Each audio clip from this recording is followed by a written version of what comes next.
Hello, everyone, again, and welcome to the second session of Spelljammer 998YK, 998YK. Some number. Nah. You know, that year. I'll figure it out eventually. And maybe something snappy intro line to say, but that's just not my jam. The only thing I'd ever thought of was where my Nimrod self and me and my Nimrod friends play Dungeons and Dragons, but I don't really think you guys are Nimrod. Dungeons and Dragons! It gets everybody amped anyway. We'll take Nimrod. That's a step up from what my wife calls me, so fuck. Nimrod was a great hunter, I'll have you know. Was it? I like that word. But Yeah, Nimrod, Troglodyte. Ooh, Troglodyte's a good one. I like Plebeian. Plebeian's fun. Yeah, please. That's pretty good. Okay. Libs. Last Philistine. session in Spelljammer. Keep on to say Storm King's Thunder. You all were attending the Brightblade Festival. I just realized I have a whole ass review that I can look You at. do have a whole ass. Yeah, I do got a wagon. Apologies. All right, so you guys went to the Brightblade Festival as individuals, and while you were there pursuing the games, testing feats of strength, and just otherwise showing off your formidable skills, you were approached by a bard who seemed like a local traveler of sorts who more or less was looking for some help to get through the Tournament of Champions. After walking through the festival and scouting out some other possible teammates, you all eventually convened and got to know each other a little bit, socialized in some of the bars, and eventually signed yourself up for the tournament. One of your contestants, one of your teammates, Drix, actually managed to score a prize to win a bye through the first round. So you guys did not have to compete in the first round. So you guys got to come back the second day after the day of the festival and begin the competition in earnest, in which you smashed the second round, I guess, the first round you competed in, by destroying the other team. I don't know. That's right. Don't know if I have their name. But you did eventually Nice, I believe. make your way to the third and final day, where you had to run a gauntlet of sorts to even make it to the arena to fight the last year's reigning champions, the Forge, led by a drow named Isildur, who was kind of an asshole. Some of the highlights I feel like from that battle were Drix and this is not in order, unfortunately. Drix and Cordo and Randy laying the smackdown with their swords and eviscerating more than a couple of people, on top of Demos slinging lightning bolts everywhere. And I they had one more thing that I was like, that was freaking cool. Goob was goobin. Goob is I was throwing some nat 1 damage. Yeah, Zephyr was having a hard time. But other than that, you guys did manage to vanquish the enemy team and freeze Isildur to a column, which is great. Lots of missed opportunities for jokes there, but that's okay. We all live and learn. Demos doesn't strike me as the comedian anyway. Oh, God. I guess Zephyr has to be the comedian. Oh, no. Oh, God, no. Kevin, you wish we're all the comedian. That's your fucking problem. What else is there? The Cordo's got it, man. I was thinking about who had charisma-based magic. There's only one of you. It's the Sulky Boy. Right. Wait, isn't Barb your warlock? Yeah, I'm a warlock. The Sulky Boy. Yeah. Oh boy, here we go. Oh, shit. Go sulk our way through a campaign like I do every campaign ever. Hey, listen, a lot of the girls that I went to high school with were super into the emo guys, even though they weren't into emo directly, so it kind of makes sense. It's an innate charisma. I married one, so that's proof from that one. I can understand. The darkness has its own allure, you know? Mm-hmm. I make fun of my wife because when we first met, I was about the sulkiest, most don't talk to me person you would ever meet. So, Yeah, Just wondering what and Megan was a changed. puppy dog, like... but yeah, no, imagine how much worse it was before this, Brandon. Before the somewhat social me. Anyway, you guys did manage to defeat the Forge, collect your We'll say you probably collect a paper certificate, maybe almost like a tickets or I don't want to say not a hall pass, but a pass sort of deal that will not only does your reputation increase in Sharn, especially in the Tavix Landing district, but all over Sharn, you are now recognized as the champions of Brightblade, which to provide a little. I know that y'all have been discussing names, and I did want to illuminate the idea that if you stuck with something, what's making sound coming out of your thing? Sorry, Gus is down here talking to Cat. That's okay. Go ahead. I just didn't know if it was echo or not. But the Brightblade Festival is actually a vaguely religious festival. It is associated with one of the sovereigns. You guys, I may or may not have made reference to sovereigns as Cade. The sovereigns you can essentially think of as the Godaline Pantheon and Eberron. I'm going to try to kind of throw these little lore bits at you guys as we go through it, since we're not all familiar with Eberron. So, if you have any questions around those things, please let me know. But I wanted to mention that in case you guys were thinking about Brightblade in the group name anywhere. It does have slight religious connotations. But you guys get your proof that you have won, your passes, so to speak. And you are given directions about 15 or 20 minutes away to the Diamond Theater, also in the Cornerstone district of Tavix Landing, which is where you're already in Tavix Landing. You're going to be in Cornerstone. Don't remember if Brandon said it or not, but I do believe that is your first order of business, to go collect your winnings from the tournament sponsor. If you guys should already be on a map that may be super black right now, so if you'll scroll all the way to the bottom, you will find the entrance to the theater. Oh boy. Well, it may not be the case for Deimos, but theaters are my favorite terrain, so I automatically pick up on anything within the vicinity. Oh yeah. The best part is I even have a thing to roll what show is playing tonight. Ain't that neat? Oh, the Funny Boy, the Hamlet musical. Gildenkrantz and Rosenstern are dead. Not that. It's Rosencrantz and Guildenstern. But A for effort. That's pretty close. It's okay. I've only read it one time. Anyway, you guys do. So you are led by Cade because he knows how to get there. Takes you guys to the Diamond Theater, which is not, don't get me wrong, it's not a lavish theater. You guys are in middle Tavix Landing. Those of you not aware, Sharn is broken up into 3 stratospheres, for lack of a better term. Lower Sharn, Middle Sharn, and Upper Sharn. Obviously, Upper Sharn is where many things float on their own, like magically. Most towers and stuff are going to be stacked on top of each other, which is how they're supported. Most of them run away to the ground. But there are some sections of Sharn that are free-floating, especially in the upper tier, and then the very elite tier above that, which the name escapes me at the moment. So, not a super nice theater, but by no means run down or ragged or anything like that. It is respectable. Cade leads you guys to the entrance, and once he gets to the door, kind of spins around. He says, well, I reckon this is as far as I go. It was a pleasure working with all of you, and so I hope you find some equitable work when you get inside. Is there a particular individual that we should be seeking out within the theater? Yes, sir. You're looking for Mr. Sly. Big, tall, black tiefling. Purple hair, lots of jewelry. Can't miss him. I reckon he's expecting y'all. I imagine we're just carrying around our hall passes, like Wayne's World. We could even do like amulets or something, maybe. Like I imagine you all would get something so that bartenders and townsfolk especially could be like, "Oh, you won that tournament." A sign of your current prowess. Shit. See the TV moving by me. It's freaking me out. Is there anything else I can? Oh, go ahead. He can say this. I was gonna say this is. I was gonna try to add in some music, so apologies if this comes in a little loud at first. We'll fix it. But continue. Well, is there anything else I can help you with before you go in here and collect your winnings? I was mighty impressed, and I believe Mr. Sly will be too. Well, we appreciate your assistance in gathering us up together. I'm sure If we ever need to seek you out again, where might we find you?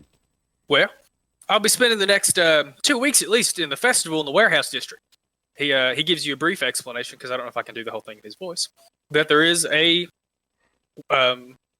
about a week and a half of festivals going on in the warehouse district, where they are essentially setting. So if you go to like Music Midtown, Burning Man, they have stages everywhere, right? A music festival like that, but on the roof of the warehouses in one of the warehouse districts.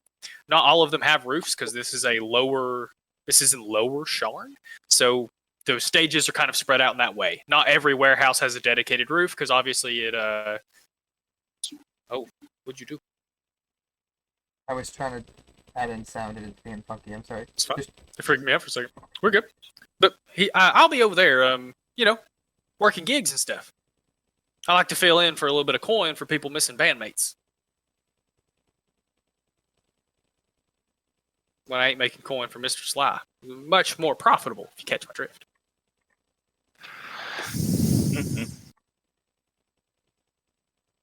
Well, He's gonna recruit us and dump us, I guess. That is what I was paid to do. Sorry about that, friend, but come see me sometime. And he's gonna start jazzing off. I like to think he not struts. What do you call it? Not mosey. Neanders? No, more purpose than that. You walk off with a lot of purpose, but real jovially. He kind of power walks everywhere. Cordo kind of chimes in. He's like, "What a strange little man." He's quite personable. Nothing else, he got us a healthy bit of winnings, which I'm rather eager to collect. I've got a few things on my shopping list I need to pick up. Unless you boys have anything else. Unless y'all have anything else, I suppose we should head in and find one Mr. Sly. Doodly-doo-doo. Get our loot.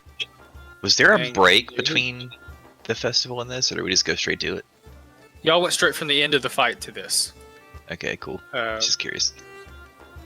But you will have a chance to rest, sort of. Maybe.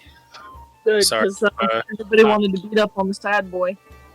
I'm still remembering how this stupid reveal area thing works. The fact that you can't do corners is real dumb. You can't make triangles instead of squares. It's real dumb. Anyway. You can do the polygon reveal and draw lines. It makes it easier for you. Interesting. I'm going to do that here in a minute. I'm realizing I should have just had the most of this undone. There's sections that maybe not, but... Anyway, you guys walk into, as you can see, a fairly nice theater. Like I said, it's not lavish, but it's not dirty. Well taken care of. You can see that there are some people beginning to gather, but you seem to have arrived fairly ahead of showtime, if you will. I'm going to zoom way out because this map's so big. Also, what's on the marquee for tonight? I apologize for the very weird... You're going to see some maps look like this and some maps I've made myself. So the whiplash might be really weird. Forgive me for cobbling resources together, because there's no book for this. We're just all making it up as we go. What's on the playbill tonight? Oh boy. I lost that page, so it's going to be something fun. We'll answer that when it starts. So I've got time to think. You guys do walk in, and the only token I didn't get to make today was Sly's token. Got tokens for all the other NPCs. But you do walk into see, standing in the lobby, so those of you that probably can't tell, because I can't tell just from looking, one side is tickets over here, the other side seems to be a concession of some sort. And then obviously there are stairs that lead up to these kind of, I don't know what you would call that, boxes? I don't know what you'd call that theater. Raised seating. Yeah, box. Up to these boxes on the side. You guys can't see it yet, but one of these boxes is not as it appears. I'm changing the way it looks. You do see, standing in the lobby, a rather tall, black-skinned tiefling with purple hair, short, undercut purple hair, and stubble on his face. Golden eyes, and the equivalent of, I guess instead of being a tunic, you'd have like a jerkin and breeches on, which would kind of be the equivalent of nicer clothes in this time period. And a kind of mostly silver with black highlights, I guess is the word. Not good at fashion. But oddly enough, with very well taken care of adventuring boots on, not nice shoes. Boots like you all would have on. Drenched in jewelry. Kind of like our friend Zephyr. Lots of rings, lots of necklaces, bands on his horns, which kind of curl back to almost point him in the jaws, back of the jaws.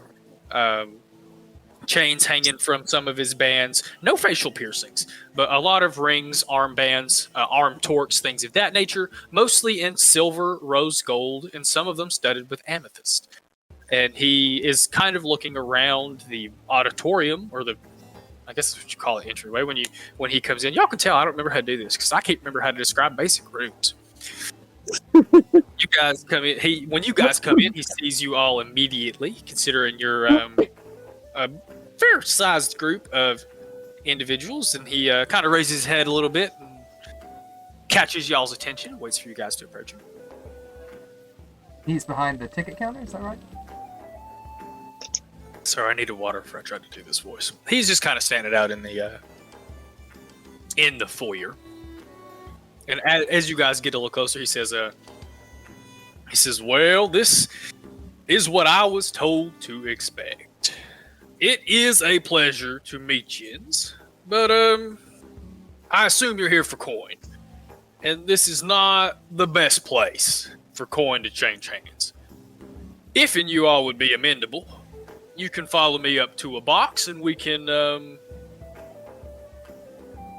fuck." Wow, Mr. Jokes wrote I've itself. heard of a silver-tongued bard, but Not you my are jumping quite to the point. The word left me. The word I want to use left me. We can have some. We can make business, Well, we can have some supper. exchange commerce. We can have some supper and do some business. That's a word for when you all sit and eat together. I can't. Actually. Makes Break bread, uh, if you will. I'm just gonna keep feeding you synonyms until you accept something. That's so. That's fine. He does lead you guys up this right staircase here. This is not a section of recliners or chairs or whatever. There's actually a table set up in this corner, and so these kind of thin walls. It is a little more closed off than these other boxes here. You're not out of sight of the rest of the theater, but these people that would be sitting here or in any of the other boxes would really have to make an effort to try to see you. And we're in the rear corner, correct? To where Yeah. everybody's attention should be aimed the other direction. Yes, Something everybody like this should. is, Exactly. And you can see the curtain is closed on the stage. Like I said, there are people coming in. You guys are not the only ones in the theater. It seems like showtime is, X amount of time away. So it's not like y'all are the only ones there. And when you get up there, Sly does lead you up there and sit down. You guys can see platters and plates and, silverware arrayed around the table. If I were to approach the edge of this box and just give a gander about the room, is there a presence of guards, or is it just patrons? I would say even without a perception check, you don't see any guards. That's pretty easy to pick out. If you want to get a better bead on the patrons, you can roll a perception check if you would like, but no guards. I would like to see if there's anybody of particular import. Let's give a go here. 18 for a glance about the room. Oh, I didn't get to fix a thing earlier. Shit. With an 18, you can see what appear to be mostly middle-class citizens of Sharn. You do see a couple of people that you have a hunch are plants. You're not you assume, you couldn't be certain, that they may perhaps be acting as bouncers. They're just they don't talking to anybody. They're kind of off to their own. None of them seem to be sitting down or claiming a seat at this time. You wouldn't be surprised to see them kind of have disappeared once the show starts. They seem to be, for lack of a better term, bouncers. And I would even say with an 18, you catch Cade in the crowd, looking for a seat, and eventually taking a seat. Part of me wants to waste a spell slot to fuck with them, but those are precious commodities, so I'll hold on to that. I'll join Mr. Sly at the table with my compatriots seem equally inclined. Yeah, I guess I'm headed up. Whatever. Before I do, I want to pop over to the little concession area here. See if they got any booze. Oh yeah. Cool. Is what are you my looking drink pass valid here for the day still? Oh yeah. So if Sly catches you, even without Sly catching you, when the barkeep, I don't know, maybe it's not a barkeep, it's a concession, but the person behind the concession stand, sees your pass, and even before seeing your necklace, your pass, your champion's necklace, we're just gonna make it a necklace. I like champion's necklace. Without even seeing your champion's necklace, he big ol' smile. You seem to have been expected, maybe not at the bar, but seem to have been expected to have arrived at the theater. And he very cordially asked what you would like to drink. I say, hey, feller, listen, I'm not the best at social interactions with new folk. I just need something strong that's going to take the edge off a little bit. You are a big old bug. Sorry, my default is just Southern accents now. He reaches up to what we would consider here in real life a mid-shelf bottle. Pulls a mid-shelf bottle of, I guess they have whiskeys and rums and stuff, so it would be probably either a scotch or a whiskey. No bourbon, too popular. Takes the bottle down and puts it on the counter and slides it to you. He says, just take that up there to the table with you. What do you call owner's orders? I guess it's not a Owner's orders. particular word for someone that owns a theater. I guess I'll look a little shocked. I'm not sure how expressful, is that even a word? How expressive, that's what I'm looking for. How expressive a Thrycreen's face might be, but I'm a little bit shocked, and I just say, I was expecting a single drink, but I'll take the whole bottle. Thank you kindly. Of course. Sly likes to make his potential business associates happy. And then as I get ready to walk towards the stairs, some of these guys are still down here, and I just sort of hold the bottle up and point at it with my other hand, start backing up the stairs slowly. It's kind of funny. I feel that image is going to stick with me now for weeks. Just walking up the Are there stairs. any apples on the food platters? Yes, and actually, once you all sit down and the platters begin to be moved away, I don't understand the apple joke, but once the platters start getting moved away, you are all a little bit impressed. There is a wide variety of food, like things you guys would have seen growing up in Sharn. Even some more expensive dishes considered to be somewhat more expensive in Sharn. There even seems to be dishes native to the Thrycreen homeworld. And then also a very good selection of elven food that would traditionally be associated with either elven quarters or quarters in a district of a city. And When you say elven, does that include astral elf, or is this more like high elf, wood elf, okay, so drow? you guys would not know that term I see. for reasons that we've discussed before. But it is stuff you guys would have seen here in Sharn at restaurants that have elven dishes. And then, of course, there is some rather weird food that you can only assume must be from the Plasmoid homeworld. The Thrycreen stuff makes a little more familiar. Stuff that seems to have been set out for Goob, very weird looking. Lots Does of it look like just more plasma? lots of I was about to say sludgy looking stuff. It's a very delicately plattered tray of just Jello. Oh. Just Different a kind flight, of cafeteria grits. a flight of Jello There's- shots. There's some anime or something where they have little jello balls that they slurp on, and I'm trying to remember what that's from. Yeah. That's what I'm picturing. You get the idea. I don't know it. Oh, I'm thinking of a fucking Bug's Life. You're thinking You are of Where thinking they of have Bug's little Life. dewdrops. Wow. That's an anime, technically. It's animated. Y'all are a Bug's Life. That's what I was just thinking. That's very fitting. Oh, shit, we are. The Bug Life reference is very fitting. That's very funny. Because he's not here to defend himself, I just assume that Goob cannot control himself. It just bends over and starts sucking directly from whatever the sludge is in the tray. Doesn't use utensils. He just sort of absorbs it into his face. I think he just he goes to grab something and it just sucks into his arm, and that's how he eats it.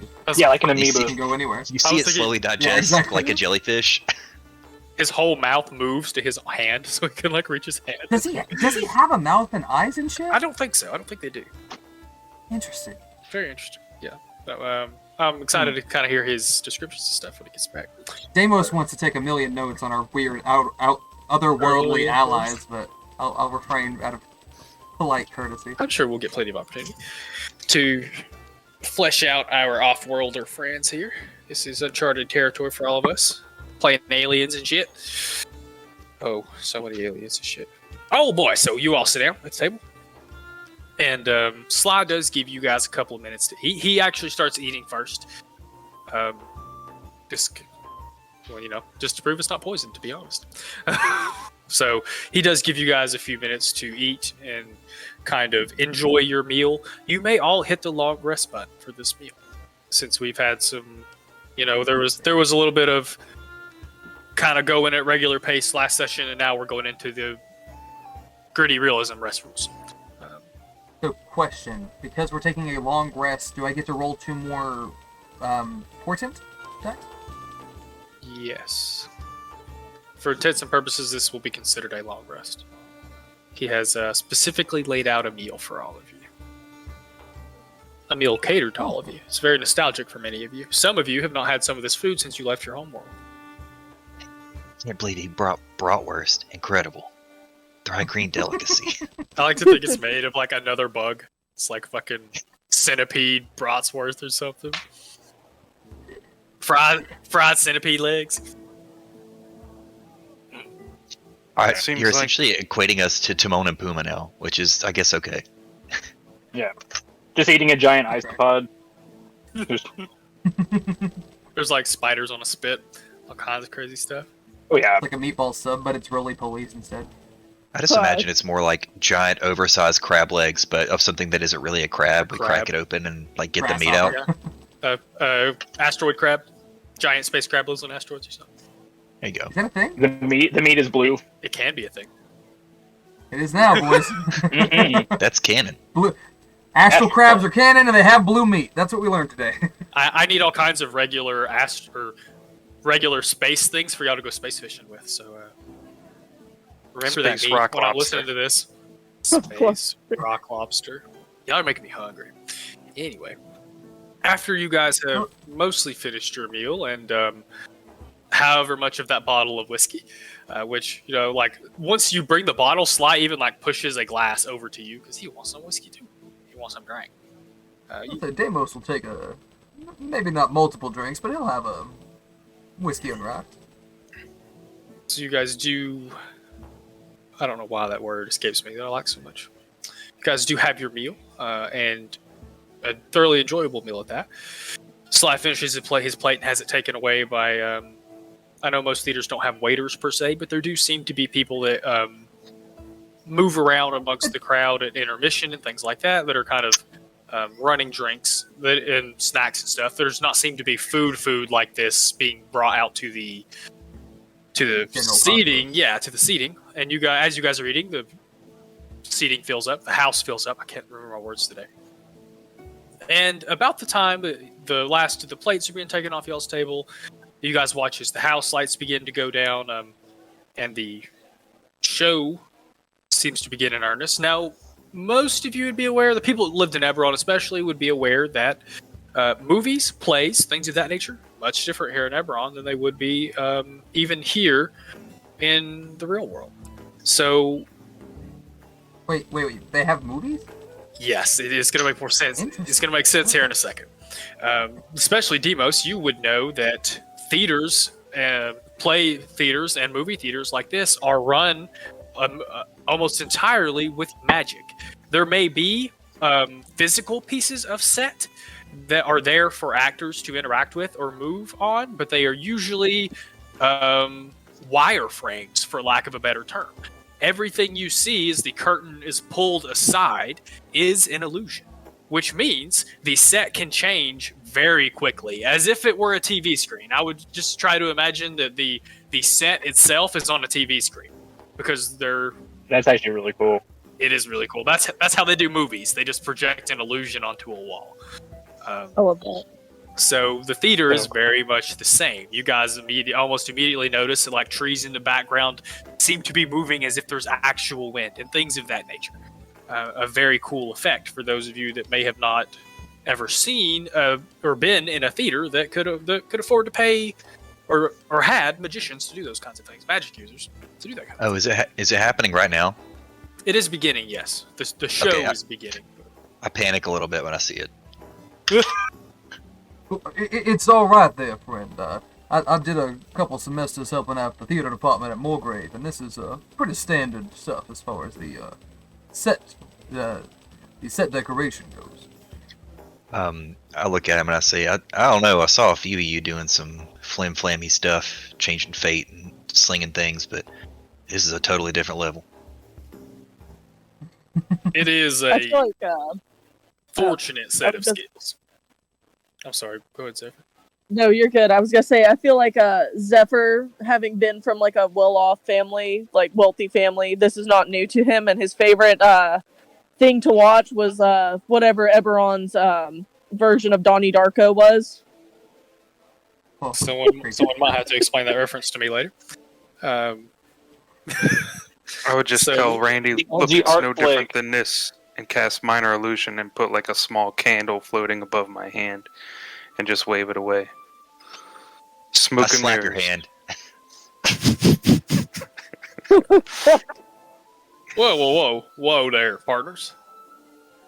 I like to see them nifty tricks, but Yins might want to save that for the encore, so to speak. You and obviously the house lights are down, and you there is a small amount of light where you guys are. You guys can still see Sly, but as the rest of the house turns its attention towards what appears to be a play mostly involving halflings. All the actors on the stage you see at the moment are halflings.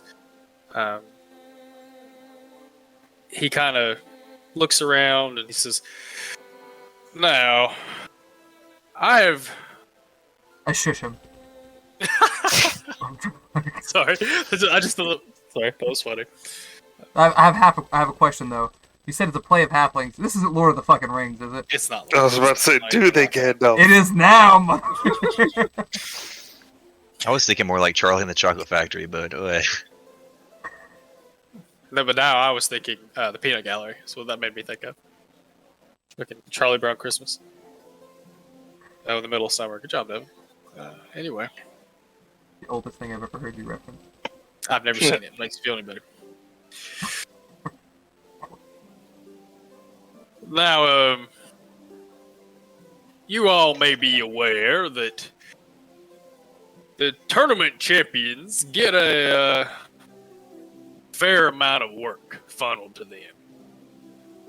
And I have set up this banquet and this meeting, hoping that we can move forward with the understanding that we all speak the same language. And he begins to roll a platinum piece across his knuckles, the way one might roll a poker chip across their knuckles. Right. Okay, yeah. I'm listening. I think they technically speak through Ikreen, but they're picking it up pretty quick. Interesting. You said we all speak the same language. I'm not quite sure they do, but we're working on it. Well, There are some consonants that only can be pronounced with mandibles. and then I clip my mandibles together, clap, clap. rightly understandable. Long as you all have a healthy desire for coin, I believe we can have an amendable relationship. Now, I do like to start business transactions with easy money, so to speak. There are some things. I'd like to start them with the money that we're owed for our victory, if you would not mind. Yeah, the champion loot. Absolutely, partner. He slides each of you 100 gold pieces. A little bag with 100 gold pieces in it.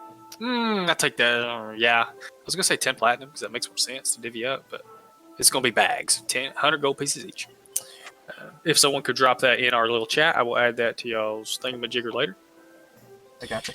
You can also put that on your character sheet since it was given out separately. You could just add 100 gold to your character sheets. Alright, cool. He does. One asked immediately presents that to you guys, without question. Says, "No doubt you all have earned this, and it is given, not willingly, happily. I hope this can be used to build further business transactions." Now, the biggest thing you should know about me is that I broker in information, and I make good coin brokering in information. It is sometimes necessary that I need to subcontract other workers to obtain pieces of information from me. I am willing to offer a hefty amount of coin if the Yuns are willing to confirm a few things for me. Firstly, there is a rumor going through the vine that one Bree Silverport of Moorgrave University has recently finalized contracts to obtain a nearly continuous and prodigious amount of dust from House Kenneth. You all are very aware that dust is the best analogy I can draw to it for us is oil. It is like when dragon shards are used to make things, the residual dust that breaks apart when they are either shaped or runes inscribed into them, or pretty much every part of pretty much any time that shavings or dust is created when a dragon shard is used for something, that dust is collected. And that dust ends up being used for a lot of things. It is the lowest level, so to speak. It goes in the most things. Not the most powerful. It couldn't power like a whole ass Spelljammer. But it is more or less like the fuel, gasoline, oil analogy of this world. Question. Who did you say at Moorgrave? I couldn't catch that name. Bree Silverport. B-R-E-E. What? B-R-E-E Silverport. Is that a name I would recognize? Mm-hmm. You would know that she's the head of outside research. It is generally her job to either strike up contracts with organizations outside of Moorgrave and generally handle any relationships, expeditions, anything that would require the school to interact with organizations that are not already internal to Moorgrave. Is she a professor or merely a coordinator? Head of outside research. It is she's an administrator, if you will. Gotcha. And you would have seen her before. She would likely know your face even if you had never spoken. She's been there as long as you had been a student. Not an unfamiliar name to you by any stretch of the means, but not someone you've personally interacted with. Well, I would inform Mr. Sly that Miss Silverport is quite an esteemed member of the faculty, and I've met her on occasion, and I'm sure we could verify the information you requested. You just want to know if they have recently intake. I want to know if these documents exist, these supposed contracts. Any more information you can bring me about what's in these contracts or what the dust is for, you could be paid an extra fee.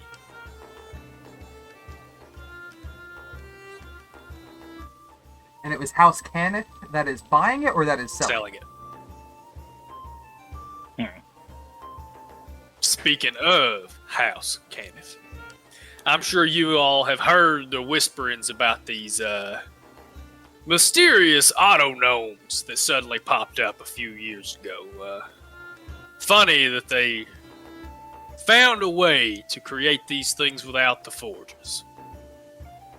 Another rumor has it that they have recently completed a template for these auto gnomes so that they can manufacture whole crews of spelljammers.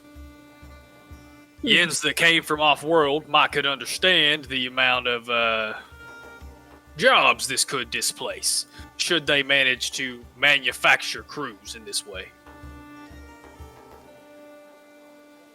My brain stopped. What I need Yens to find out is if they are actually ready to start shipping these crews out.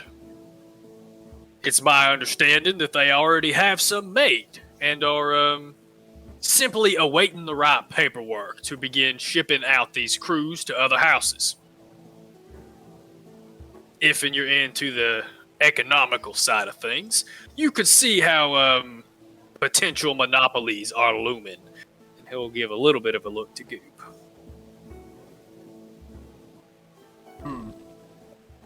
What's that mean? I mean, he can't. Insight check? He can't bite on it, so insight check Goop. Sly for the weird look at Goob. Okay.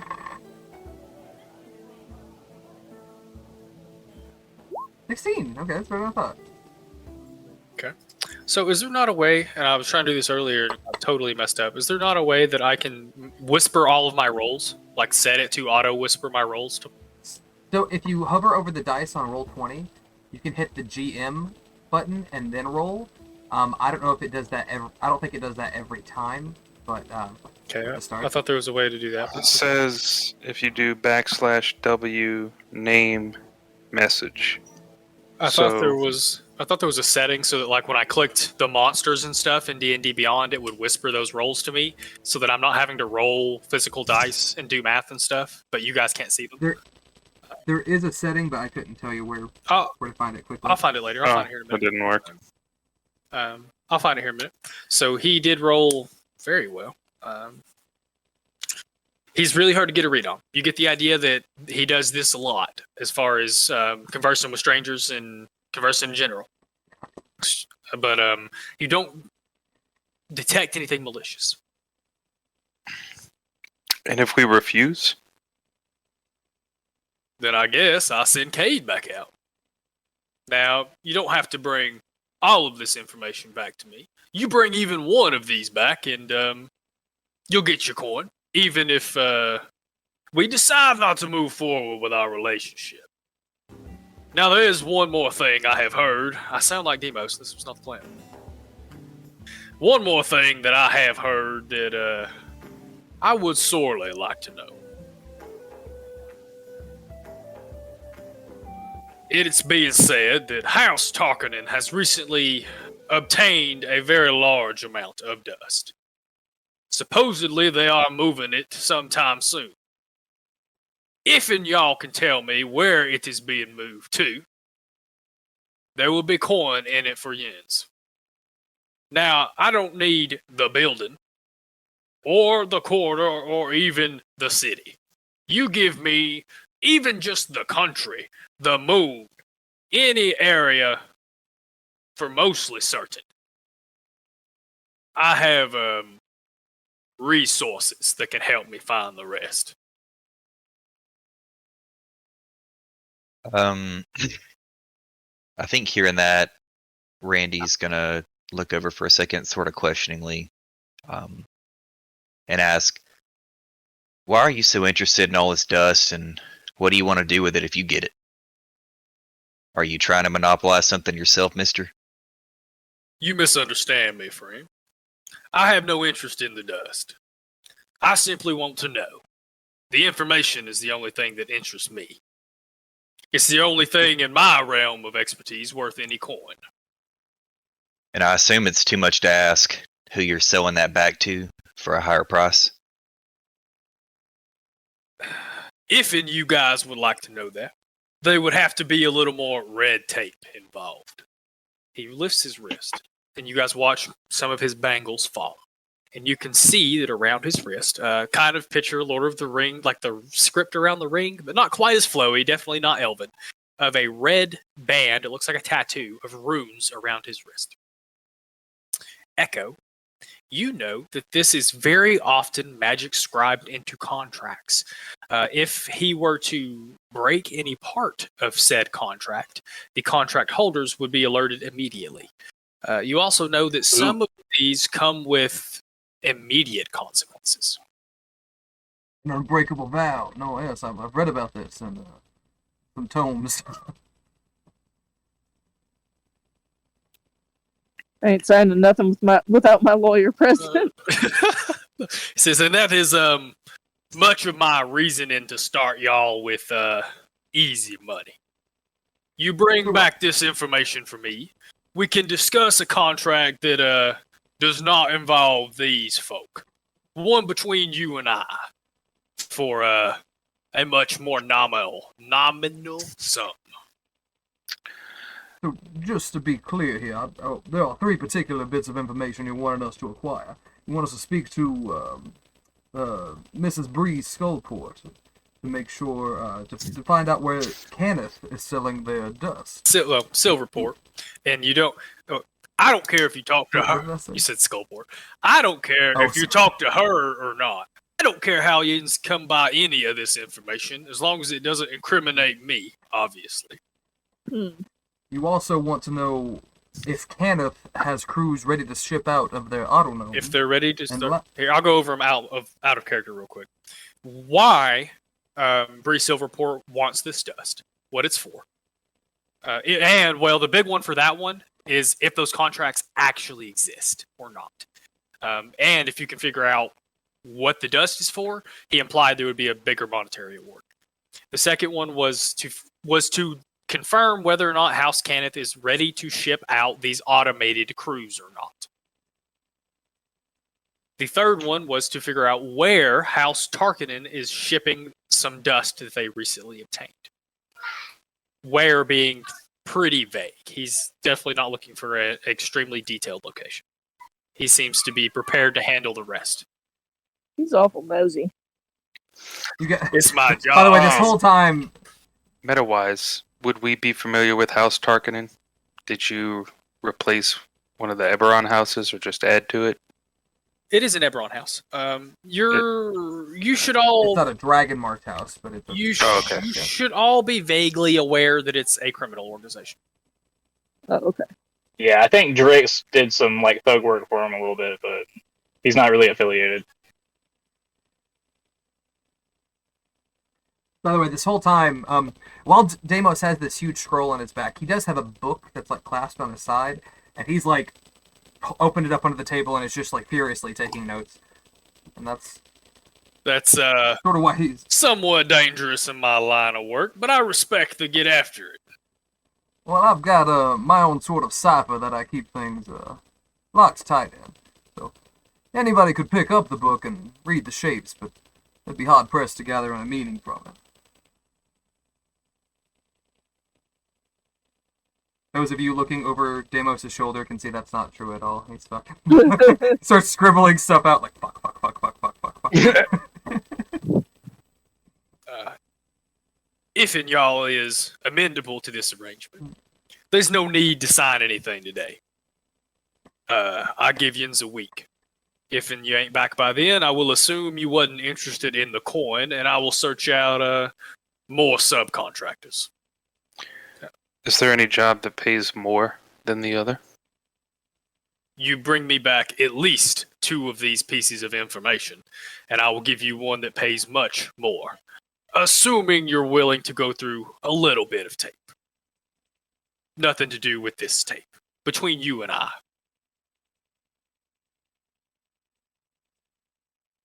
I guess it depends on the tape.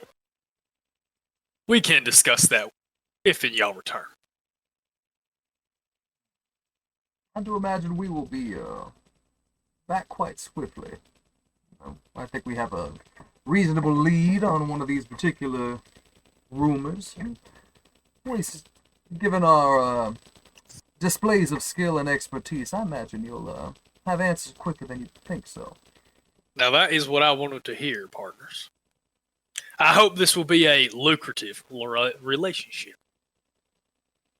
Is there anything else yins need from me before you set on your way? You are welcome to finish the show if you'd like. Is it good? Is it bad? I'm curious. It is somewhat above par for what you would expect from a theater in the Middle Tapix Landing. What's the gist of it?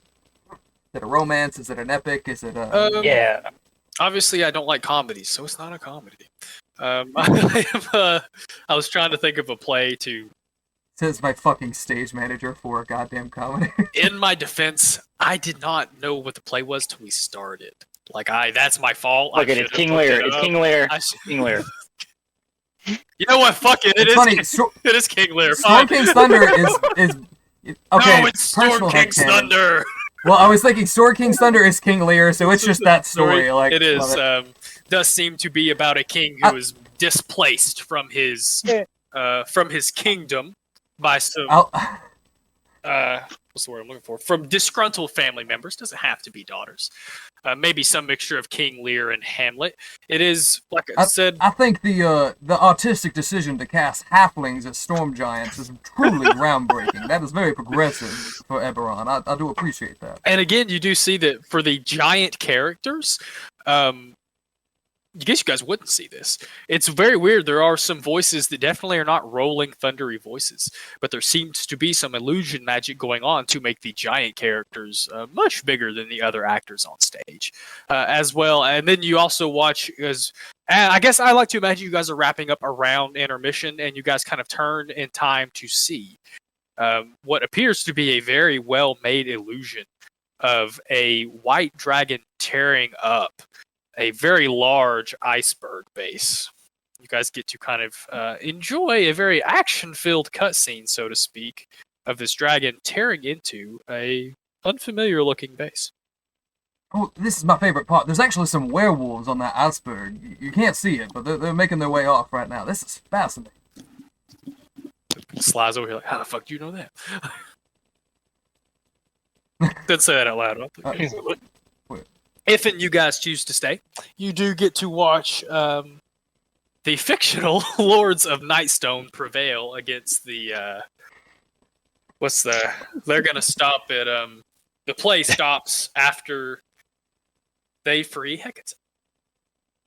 So you do get the scene where you guys are freeing Hecate is very cool because of all the illusions.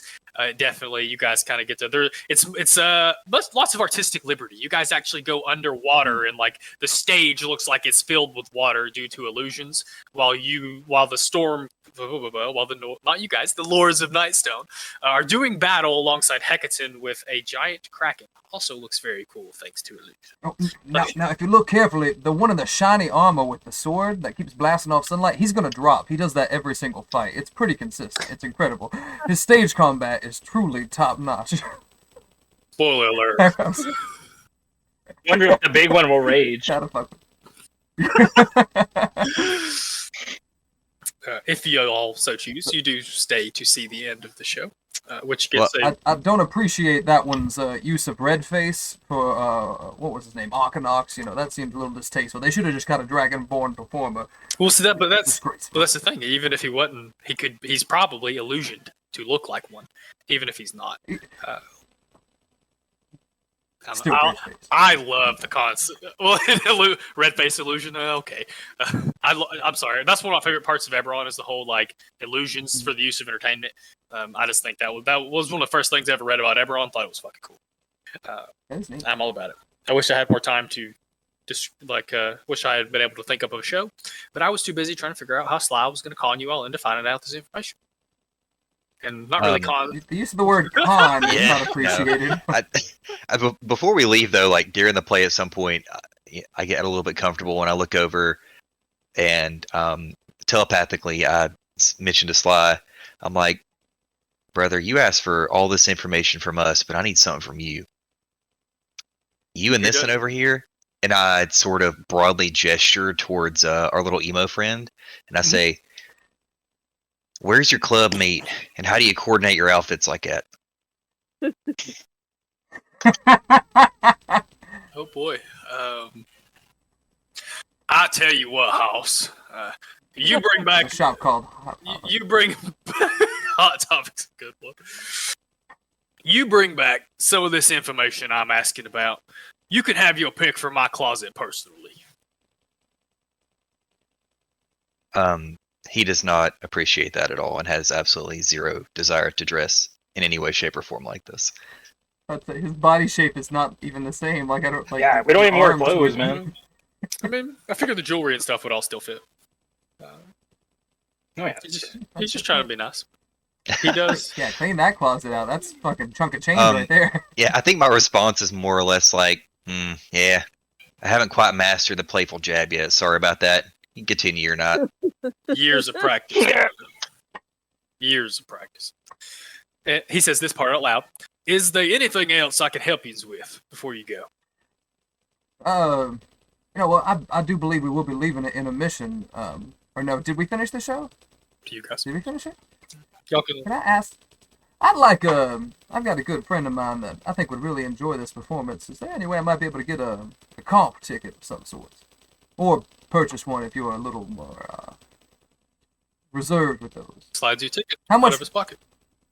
Out of curiosity, before you do such a generous thing, and I do appreciate it, how much does a ticket cost to one of these boxes? Down here, probably in the middle of Tavik's Landing, probably about a silver piece. Maybe some shows might have been 2 silver pieces for like a shorter, like they don't play it as many weeks in a row or something. It is middle Tavik's. It's a silver for a box or a silver for a regular seat? Oh, probably silver for a regular seat. You're wanting a box How much seat? for a box? 5 silver. Yeah, I'd like to get two box seats. He does. He has to reach in a different pocket for the box seat, but he does have 2 of those to kind of slide over. He says, "It's always good to have champions in the theater. Looks good on the optics." I get it. Everything's a marketing angle. No, I understand it quite well. Well, we do appreciate it, Mr. Sly. And this is a wonderful establishment you've got here. I do look forward to returning with on a different night. Yens are welcome back anytime to swap information or not. It's always good to have interesting dinner company. Fantastic. Well, boys, if y'all are so inclined, we can make our way to Moorgrave and maybe find out quite a bit right away. Might as well. Yeah, let's go. Okay. It does take quite a minute. You guys have to travel from Middle Tavik's Landing to another section, I think is Memphis Plateau. I can try to check that really quick. But long story short, traveling between... not only are you having to travel up out of Middle and into Upper, you are having to cross from Tavik's Landing to Memphis Plateau from ward or district. I think it's ward to ward, maybe not district to district. Sharn's very complicated. Makes my brain hurt. 1 second. It's very complicated. Do you still have like the Sharn regional map, or like where it showed all the districts and towers and shops? I do, but they are broken up. Like there are 3 of them. Middle, lower, and upper. Yeah. So like I haven't put them on a thing because they are a lot for y'all to look at. The University District is right. It is in the upper ward. You actually don't have to go. It looks like you guys don't have to change things. It is already in. Oh, you guys are in Tavik's Landing. Yeah. So I don't want to. Here, how about this? Real quick, just for fun, just for y'all. Just because I love you all so much. Come on, Discord. Stalling. I was gonna say, oh, here Devin said he wasn't good at comedy, and now he's making sure. I love that. Shit. Let me pull this down so you can't see yourselves. Can you see this here OneNote page? Can you see this OneNote page? What I see is you streaming what you're streaming. Like you're Like streaming, you're streaming your Discord page, not your OneNote. Why doesn't it do screens? Why'd you do this? You're supposed to do screen. I'm trying to show y'all kind of where the way that what's it called is laid out. I'm done. Hold on. Oh, Yeah, is it an image? You can just drop it in the chat. All right, we'll do it that way. Assuming I can copy paste it. Long story short, you guys do have to travel from one district to another. It does take some time. It takes about 30 minutes to cross a district, so it's going to be probably 45, 50, up to an hour for you guys to cross to the right lift, go up a lift, cross from one district to another. It's also possible you guys may have had to take a sky coach of some sort to travel between Tavik's Landing and Memphis Plateau. But we won't worry about any monetary thingamajigs because you guys are the tournament champions. Your ferry fee is waived. Your taxi fee is waived. You. Damn right. Get this put in here where you guys can see it. That's a cool picture of Wargrave. I like it. So this is, you guys can kind of see, y'all were in Tavik's Landing. This doesn't have the levels. It's just kind of how the districts are broken up. And so Memphis Plateau is right next door, but as you can see, there is like a gap in between. The towers wouldn't necessarily touch. There may be one or two sky bridges that connect. I have a list somewhere, like there's a list in the book of like which districts actually have connecting bridges, but I'm not going to go with that right now because it doesn't really matter. We're just walking places. We don't get caught up in minutia here. Something wrong? In minutia, yeah, you got it. You guys make your way to Moorgrave University, which you guys find in the University District. So think of it almost like Diagon Alley, where there are bookstores. It is a magical university, so there is all kinds of shops for parchment quills, potion making, magical equipment, things of that nature. Not as many magical item shops per se. That definitely falls under the realm of things that adventurers look for, more so than academic students. But plenty of things for wizards, academics, things of that nature. And even you see scattered around quite a few what you would consider shops associated with Canith engineers. Seem to go hand in hand kind of with the whole academic environment. You guys arrive to Moorgrave University and find a thriving campus. You do enter the campus on the campus green, which is kind of the first area you find walking in. It is a rather large building in, I think we said, black and blue colors. You see the banners and the bannerets flying on top of the towers and hanging from some of the towers. And fortunately, you have someone with you who has been there before and knows where to go. Well, Demos leads you guys to what he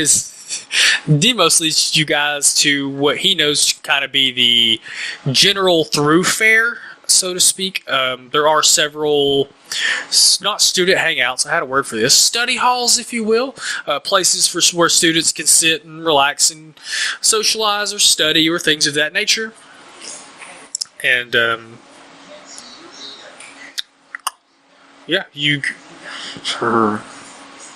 I guess I could leave it open to you guys where you wanted to try to find her if you wanted, but Demos does know how to get you guys to these kind of high traffic spaces where everybody is known to move through.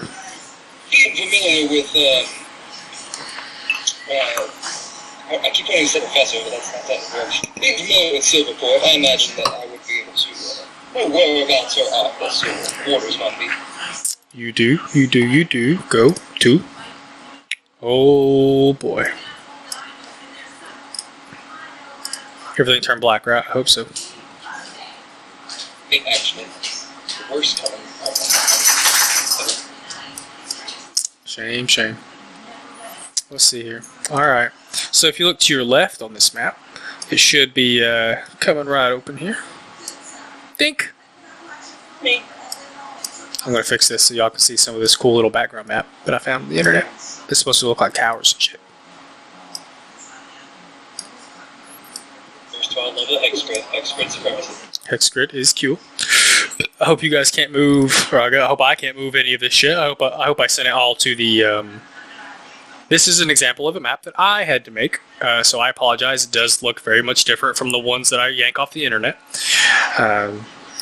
They're also kind of shitty, so you've all been warned. But I wanted you guys to have something you could look at while you're moving around places that, maps are not provided for. So you guys do find yourselves, you, Demos, know that this is the kind of one of these student gathering areas, student halls, if you will, that leads up to one of these sections of staff offices that you believe to be where her office resides, or you've been told her office resides in the past. And, oh no! Devin, no! I have her token. 1 second. Oh, it's right here. Thank God. Praise the sun. This is gonna be real big. I'm sorry. It's gonna enter the thing real big. I'll downsize it 1 second. Oh. What a babe! Yeah, sure. She is a babe. 1 second. I'll get her actual token because Devin's never prepared for anything. Bloop. She is. Yeah, she is actually present, and seems to be moving around, not kind of moving around the area, socializing a little bit. Since she's not a professor, she doesn't seem to have to be doing any tutoring of any kind, but she does seem to have some relationship among the students and maybe some of the faculty. It's possible some of the people in this room are also faculty, since it is a communal area. Not, Brandon, stop. Not that kind of relationship. That was me. Somebody really has me. What kind of sinister bastard would do something like that? Oh, anyway. It took me a second because I wasn't on the chat panel, so I'm like, what are we talking about? To be fair, did you whisper? I was trying to whisper. It was weird talking about it. How he could do it. I was testing it just to see if it. Yeah. So, I thought that box I could use to whisper, but apparently it's to talk as other people. So I learned something today. Yeah, that was the first one I looked at. /W, then type their name, and then message. I'll find that setting later. There may not have to be too many things, depending on how far we get. May not have to roll too many things that I need to roll in another screen or whatever. We'll see. Just depends. So you guys have a couple of options. She is wandering around the room if you'd like to talk to her. Demos, you are 99% certain that up these steps goes to a set of faculty offices. You wouldn't know which one is hers, but you know her office would be in that general direction. Do I not see her down here? Is she not on the board? You do. She's this token here. Okay. Yeah, I thought so. Okay. No, I would approach rather amicably and, good afternoon, Miss Silverport. I apologize to disturb you. I wonder if I might have a minute of your time. Well, of course, she does seem to recognize you. She says, I've seen you around, but I'm not quite sure what's your name. I believe you graduated, I don't know if it was recently. Continuing education. I just picture that I still study under. I'm a teacher's aide, quote unquote, but I think I just still study Wow. under. I've seen you around from time to time. Of course, how can I help you? Yes, I understand that you're the head of the outside research department. Yes, sir. Is there a contract or a requisition you would like to make? Well, really, I'm just curious. I've been thinking about changing my focus of study, as it were. And I was wondering, as I understand it, y'all do quite a bit of business with the residuum made from dragon shards, dust that is left behind. Make a deception check. Why? What did I lie about? Are you honestly thinking about changing your field of study? Demos is always considering changing his field of study. The biggest thing that you're trying to hide is that you just mentioned that they are working with dust. Not so much working with, but just keeping tabs on it. But I will make a shitty deception check on my -1. I'd like to use my pointer to I'm joking, of course, but I have lucky points. I love those lucky points. I guess that's not a halfling thing, is it? Oh my fucking rolls. No, halfling luck is different. Different. I see. And now, behold my mastery. It has been very difficult to get dust here in the past. I'm not entirely certain where you've heard that. I hope that Professor Kaladin isn't filling you full of rumors. No, there's nothing to do with Professor Kaladin and his research. No, I'm more interested, as I understand it, there is a need for it. I'm just a little bit ignorant on the subject. If you would acquire some for your department, what would you utilize it for? Is there a way to use it for the purposes of the university?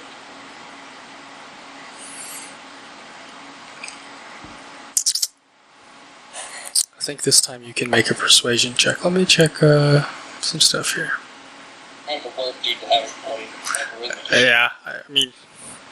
He said persuasion? Yes, you didn't lie about anything this time. You're asking. Another negative one. Yeah. Keep going. Oh gosh. They're trying to think of any way I can get the train and I don't know if Zephyr would actually be willing to chime in. He just kind of like roughly. He better learn real fast because I think he's the only character that's going to be helpful with that kind of thing.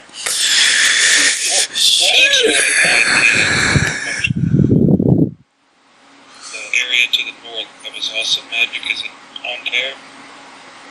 Yes, the country.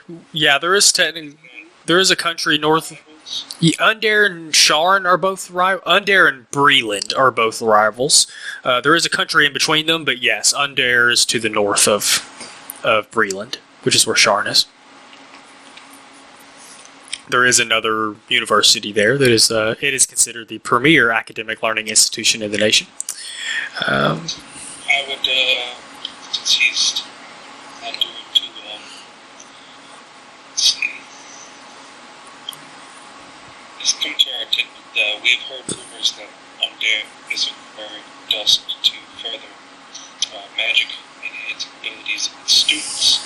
And we were wondering if that's then something that could be going on here in Wargrave as well. Make a deception check. That was a very good lie. I hope you. Oh no. I would like to substitute that with another natural one to use my other equipment for the book. I didn't see your point and rolls earlier. I need to go find those. A 4 and a 1, 4 and a 4. Okay. Oh man. Oh boy. Give him advantage because he lied so well. For the excellent roleplay. Well, persuasion on DM. I will give you advantage because I was impressed with the lie. I was impressed with the lie that you gave. I mean, so she's definitely giving you all shifty eyes, but she says that's quite an accusation to level at the premier learning institution here in Corvair. I would be interested to hear more. Just rumors we've heard. What if Zephyr is Faye's interest in this school being an obvious magical inclined person? What if I use that to try and, like, hey, maybe I'm interested in joining y'all's little club here. Just want to know what my options are and what would be the best for my magic growth. Well, she was. I'm a magic growth.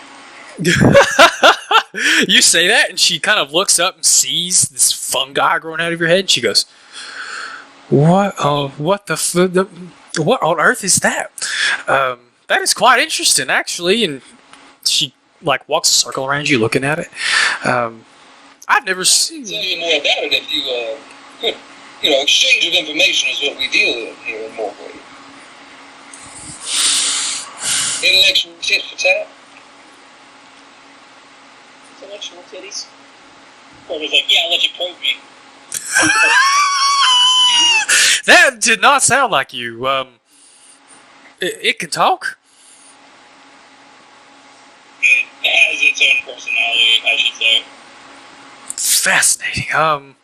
That is not entirely prevalent to my line of work, but that is very interesting. And to you, Sir Zephyr, if you would like to join the school, admissions would be the best place to talk to you to give you more of that kind of information. She does give you kind of a rundown of what school life is like and what they teach you. It is. So she describes a lot of wizard shit, to paraphrase something from Critical Role. Writing on parchment and recording spells and lots of book learning, things that many other... Really hard to sound interested. Yeah. Does she have like a ledger book or something like that? She's carrying what I would equivalent to a clipboard, something that kind of has all her papers bound together, especially things she may have been going in or out with at this time before, in between her office. She's carrying something like that. We must sneak or tiptoe somehow. Well, not if it's a clipboard, I imagine she's got a pretty steady handle. Yeah, Maybe you could catch a glimpse of it without taking it? If she was distracted by the giant library. Can I flirt with her and scratch her because I'm so handsome? Roll an investigation check, Echo.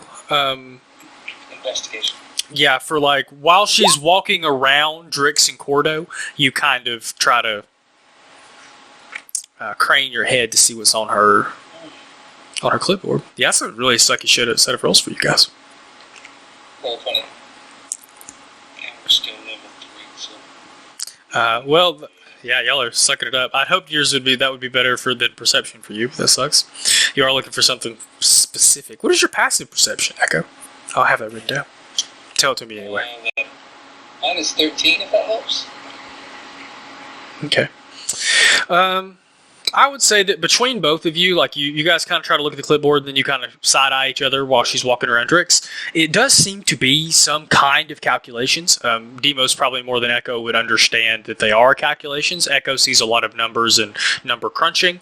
Demos probably has the nuance to understand that they are sort of like calculus formulas. They seem to be a very basic set of the beginnings of what would be much more complex magical formulas. And you do catch, I would say both of you probably catch at the top, that she seems to be working with a certain amount of some substance to begin these equations. A certain amount of some substance. That's vague and ominous. Could we determine that it is a contract or just This seems to be a scratch paper. I think I want to specifically get a demo so I can think maybe he wants to, I guess, see what's happening here. And he's going to sort of gesture and say, hey brother, find out if she has like a lab or something. She has an office upstairs, if that's what you're asking. No, like an actual lab where you would test out, experiment. The office is for keeping things. The lab is where you do the work. I understand your intention. Would I know if I'm sure there's facilities for such things. Would I have any inkling if she is You know that there are some labs in Moorgrave. Most of them are for student learning. You would also be aware as a teacher's aide that most teachers that continue to do experiments after their education normally have to rent a warehouse of some kind or some space big enough to conduct experiments. I didn't hear that. off-site or here at Moorgrave? Off-site. Most of the on-site stuff is specifically for classes. Professors that continue to learn generally have to find their own space. You know how it is with teachers. They don't give them a whole lot of extra bells and whistles. They pretty much got to scrape by and buy what they want on their own time. I don't believe she has a lab of sorts. However, if you sneak your boys, and I am making sure that we're off to the side, maybe while she's distracted with Bordeaux. I figured you were saying this to him in his head. I just assume that's how he contacted you. Yeah, I got a message. That's right. If you are capable of being rather stealthy, you could try to make your way upstairs and see if you can get out. I've been back, and as Chris will talk back to him as he's saying, I'm like, brother, I'm already at the stairs. I want to do one last word in before I went out. Good luck. Okay. I don't have a class ability that lets me manipulate the walls, but I do get a +5 to stuff as well.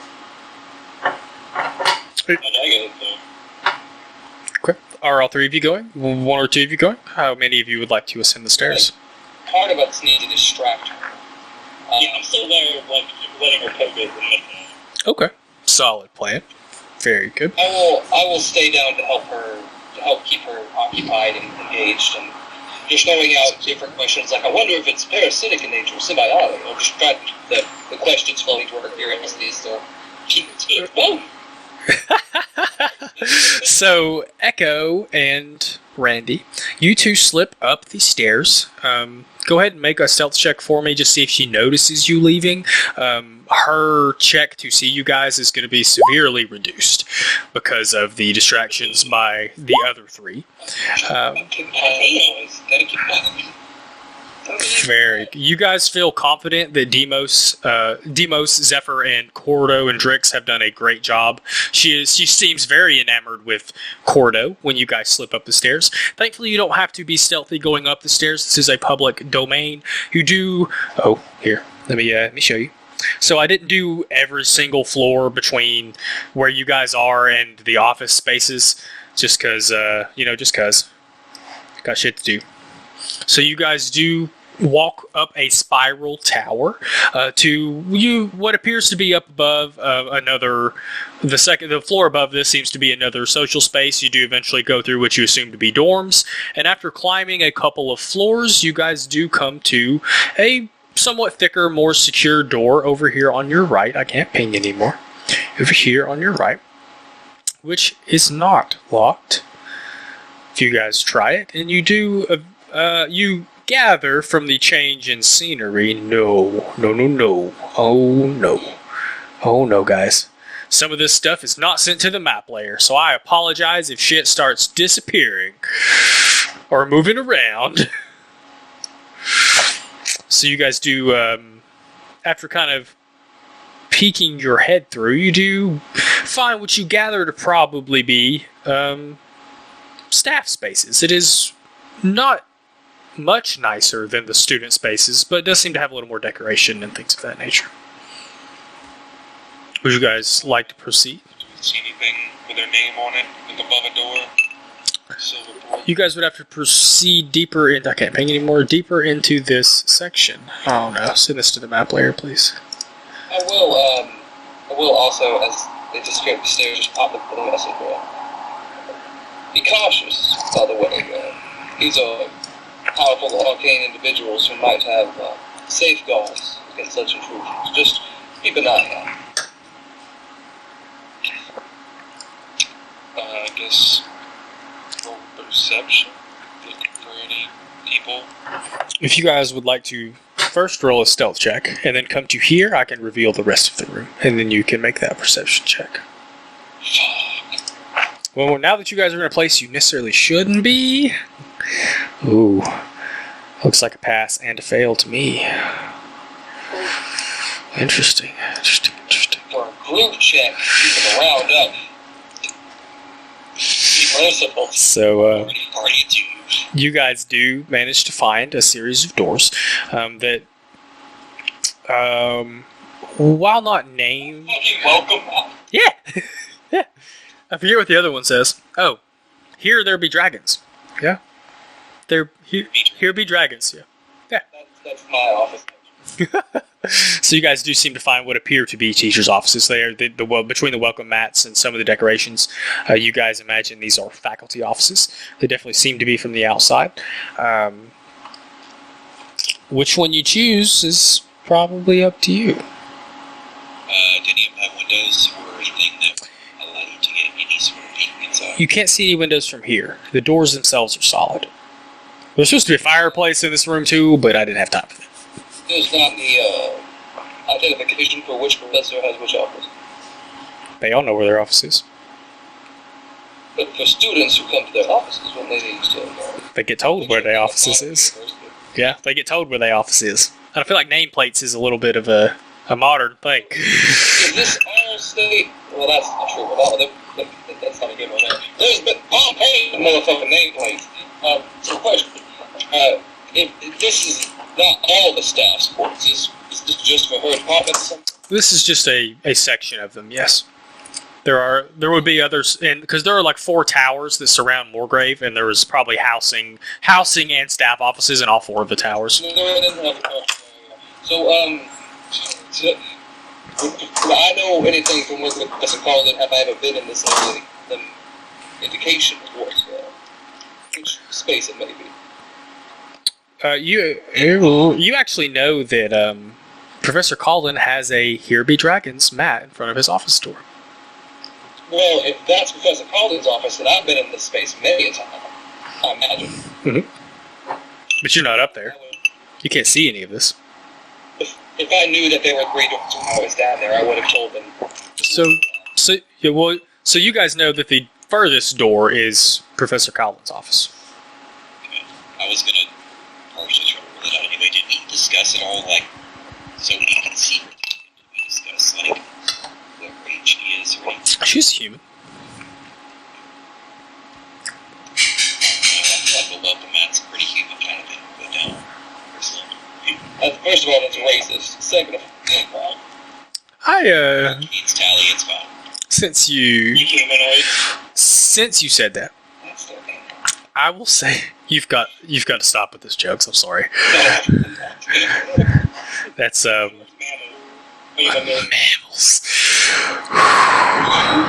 Damn dirty apes. All of us. I feel like that's universal across all races. Damn dirty apes. I'm not no fucking Robbie. That's Deimos is. living for life. Deimos is not. I will go ahead and say, since you guys picked out that middle office, that you stick your head in the first office, and it seems to be. God damn it, Devin! It seems to be empty, an unused office at this time. So then you guys, this office door you come across here is locked. Do either one of you have these tools? I'm gonna bet that I do. Let me check. If your starting class is rogue, you should have these tools. I definitely have these tools with this. You may attempt to pick the lock if you'd like. Thankfully, there's Back door. Okay, it was the the middle door. The top door you guys was unlocked, and you guys found, oddly unlocked, you guys found to be empty. An unused office this time. I want to go in there and make it so good.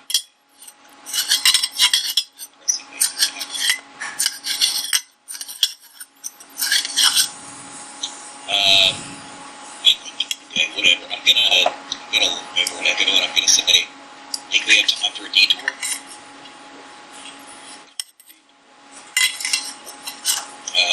Looks like that top office.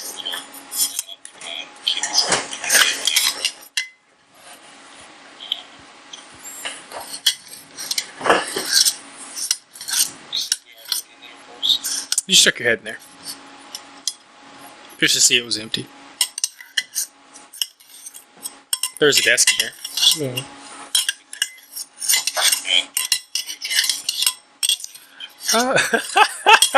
20 minutes later. Ah! Or whatever it is, 10 hours, 2 hours. Yeah, several. Yeah. Anyway, so I won't even make you roll a check because there's not really anything in this room except a desk. And you guys, what's the slang term? Roll, toss the desk, and find someone seems to have left behind a wand of magic missiles that you guys can add to your inventory if you would like. I think that was going in, so it's hidden. Should I put that in our group inventory, or do one of you want to put that in I'm not going to say that. If you just add it to that chat, I can put party under the owner column when I put it in the spreadsheet or whatever.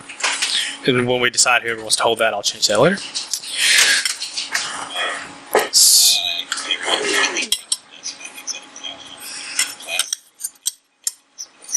We call that professionalism around these parts. Would you like to attempt to pick the lock on the other office door? You'd have to roll a sleight of hand check. I didn't say that earlier. I apologize.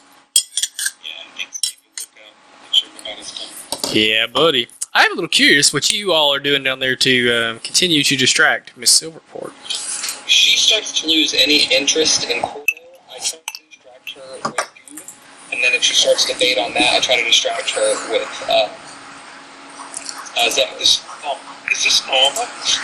Yeah, well, there's Cordo going on just the longest random tangent here.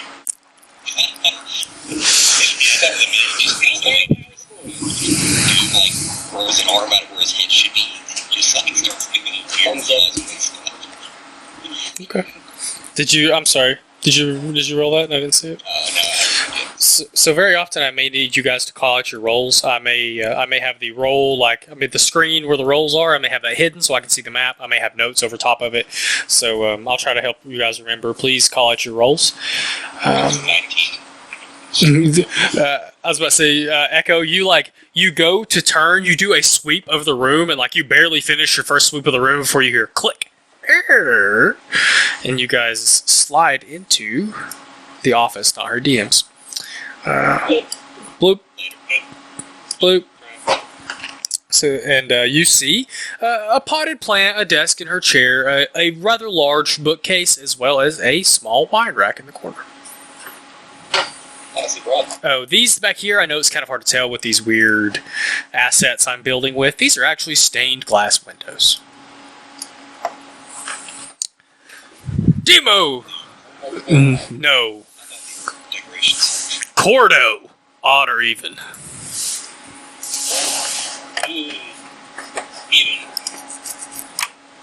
Even.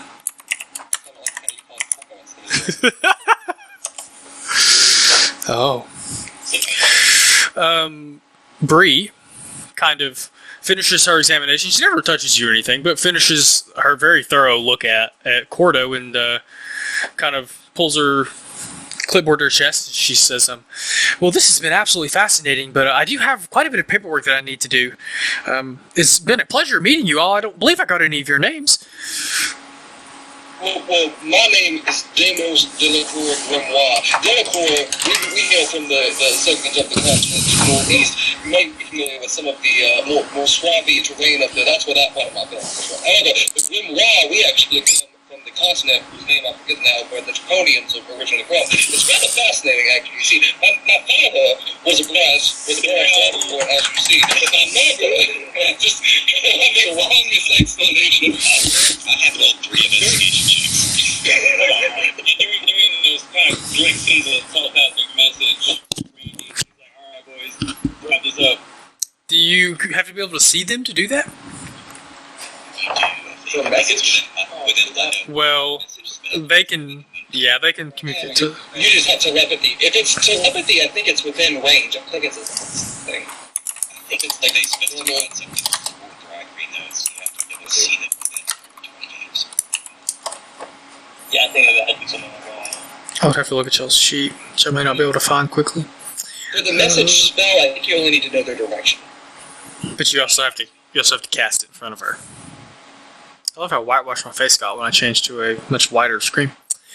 I was doing it earlier. You are right. I think it does have a somatic component. Well, earlier I was allowing you to talk back to him because he had initiated his telepathic conversation with you.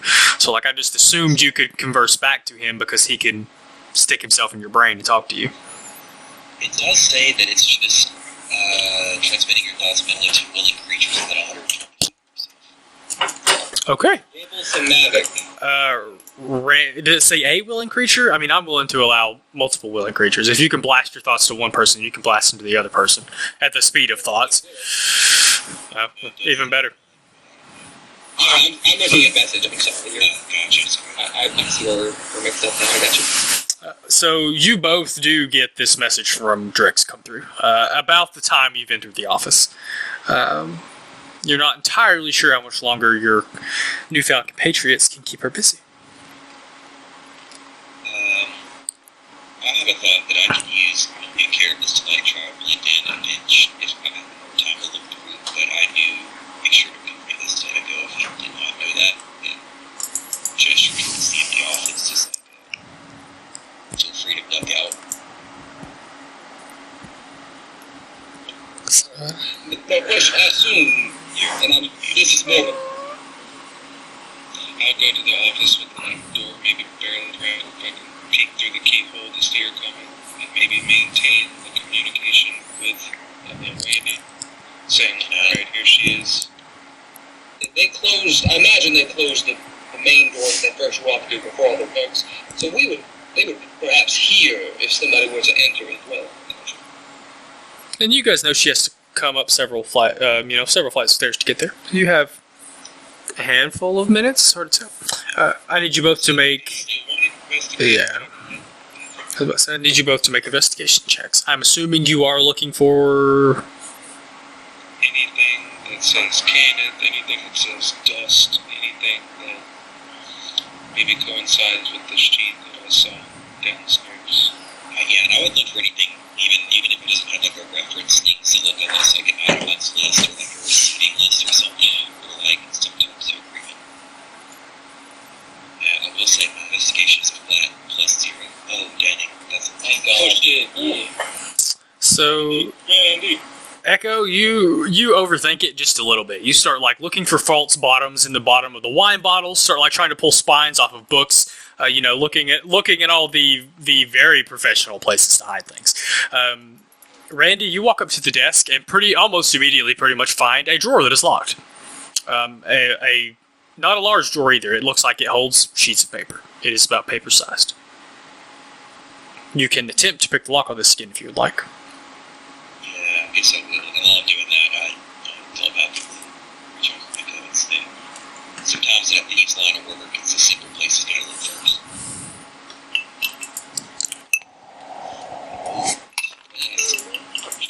Oh, interesting. So, as you're Skyrim style, one of your lock picks kind of crack off, unaware to you guys downstairs.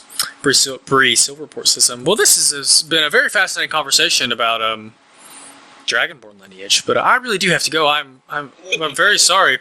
Have you seen this going motherfucker?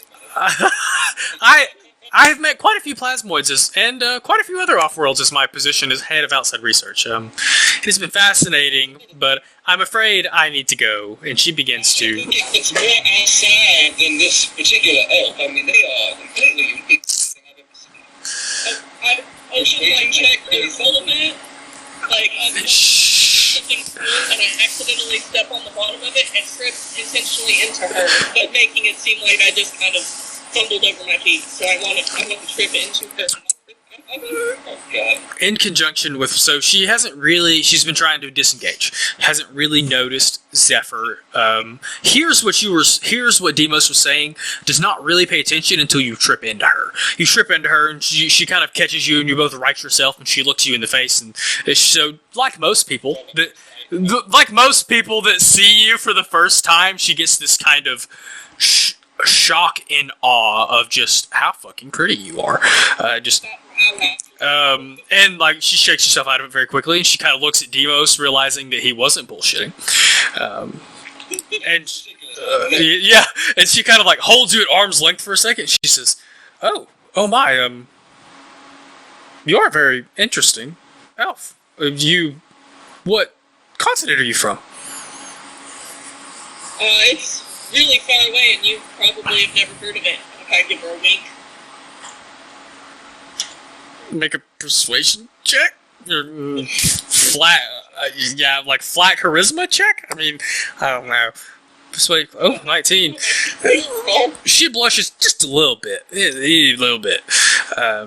She says, that's very interesting. Sometimes I get clearance to either allow people credit here at the university or to even pay people to provide me information about where they're from. It is somewhat in my jurisdiction as head of outside research. She kind of is looking at you again, especially your facial features and your ears, which is where a large part of your, you do look like an elf, but your face and your ears are very much where the differences lie. So she's just scanning your face to try to kind of catalog these differences. Roll another sleight of hand check for me, please. Randy, you can also assist him if you would like, Echo. I would say your background, you more than know what he's doing. So you could roll with advantage if Echo would like to assist you. Oh, never mind. You both roll. I mean, yeah, that's great. Like, Echo kind of comes around the corner and hands you a slightly sturdier lockpick. I know these tools are not necessarily, I guess they include several lockpicks, but he hands you one that's a little sturdier and maybe perhaps a little more finely made. His history with House Thorani providing him very professional set of tools. And you do manage to click, and the drawer kind of, once you disengage the lock, the drawer kind of pops open. Almost like a cash register, sort of. Doesn't come all the way open, but a little gap appears. And you guys pull the drawer out to find quite thick, I don't want to say ream of paper, but it is several pages, probably upwards maybe to 10 or 15 pages worth of contracts to procure several, I shouldn't even say several. It's something to the order of 100 to 150 pounds of dust per week from House Cannith to Moorgrave University. Okay, because this is time sensitive. You've been told, hey, she's coming, you've got to hurry. I need one of you to make... What is reading? Investigation? We've made a lot of investigation checks. I need one of you to make a perception check to see the information you can glean from, trying to flip through this quickly. Unless you take it with you. I got +1 modifier. Do anything like that? No. So... Well, we're both looking through it, yeah? We can each make one if you want. Okay.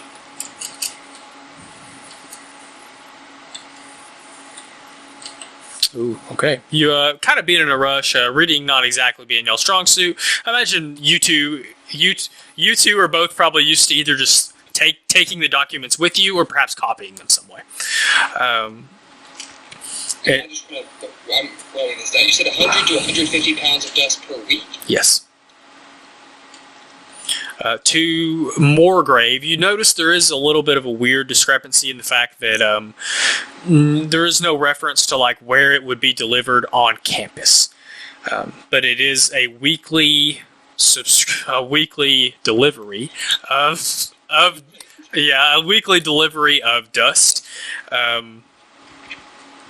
You don't see what it's supposed to be used for. You do see that it's coming from House Cannith, and you can see that she, or maybe I should say the university, it's a little bit hard to tell with those roles, are paying a fairly steep amount to not only get it in perpetuity, but to get it that frequently and to get it every week like that. The biggest thing you guys take away with your roles is that these contracts imply she is getting a lot of it. Not entirely sure for what, not entirely sure where it comes from, but it's coming weekly and coming in perpetuity, which implies that she's going to be receiving a pretty solid amount of it.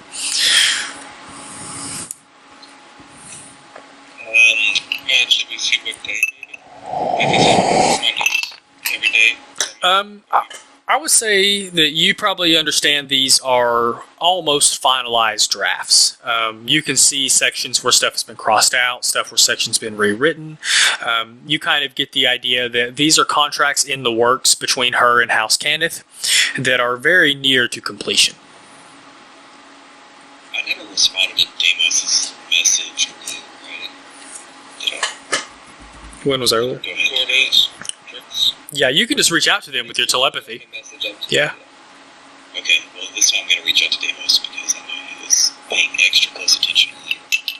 And I'm going to say, this lady smells fishier than an extra crab after on Sunday, but I think we got to get out of here. We didn't need to take the documents, right? We just needed to see them, prove they exist. That's the way I understood it. So what I have is why Bree wants the dust. That was for extra money. We need to learn about the dust that House Cannith is selling. There's other stuff about that I don't know, but that's the only thing I had about the dust. That and the fact that he was actually just curious if they existed. Yeah. And if the cans existed. Yeah. Now that you guys have seen them, he's willing to take your word for that. Okay, I look at Echo, I shrug, and I say, I think we just had to lay eyes on them. Good enough for me, good enough for you. Yeah, we gotta get out of here. Alright, I close the drawer. Thankfully, you guys, they seem to have bought you a minute as Bree, who is still holding Zephyr at arm's length, is very enamored with you, for lack of a better term. She says, well, actually, my office is a couple of floors upstairs. It's the middle office in the staff quarters. If you ever want to come by and talk to me, please feel free about your origins. I've never seen an elf from your tribe before. That's somewhat unusual. I've requisitioned from tribes in Zendrick, tribes in I can't pronounce it. There's another continent where the dragons live. Aragonus, I can't pronounce it.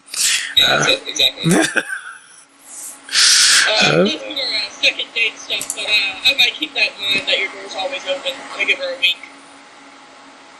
She just straight blusters this time and kind of flurries with her papers and begins to kind of turn, and when people are embarrassed, kind of spin on her heel. And before she completely exits, I'll sort of pursue her away from the group too. I'm sorry, I know that you've given us a good deal of time. I just have one more particular question. I've been fascinated with these new auto-gnomes that House Kenneth has been producing. I wondered if you might be able to know where I can learn a little bit more.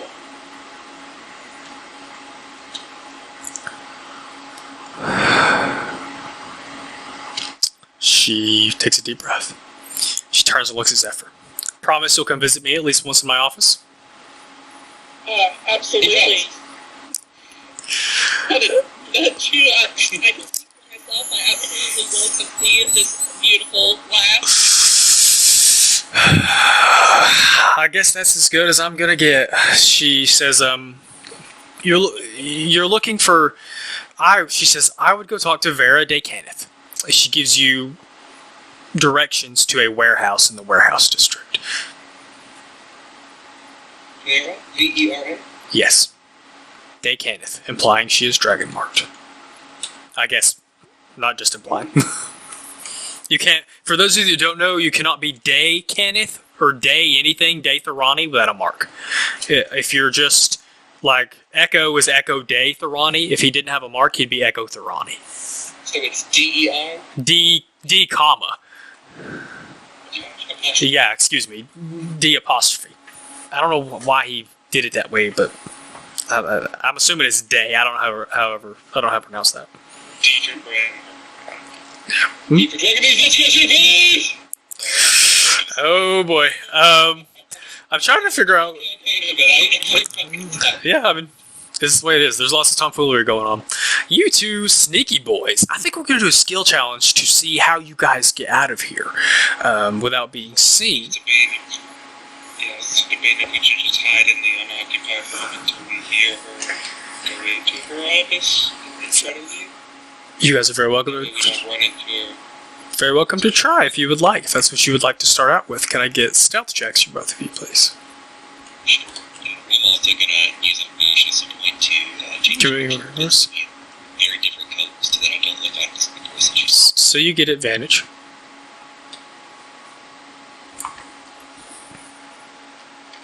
Okay.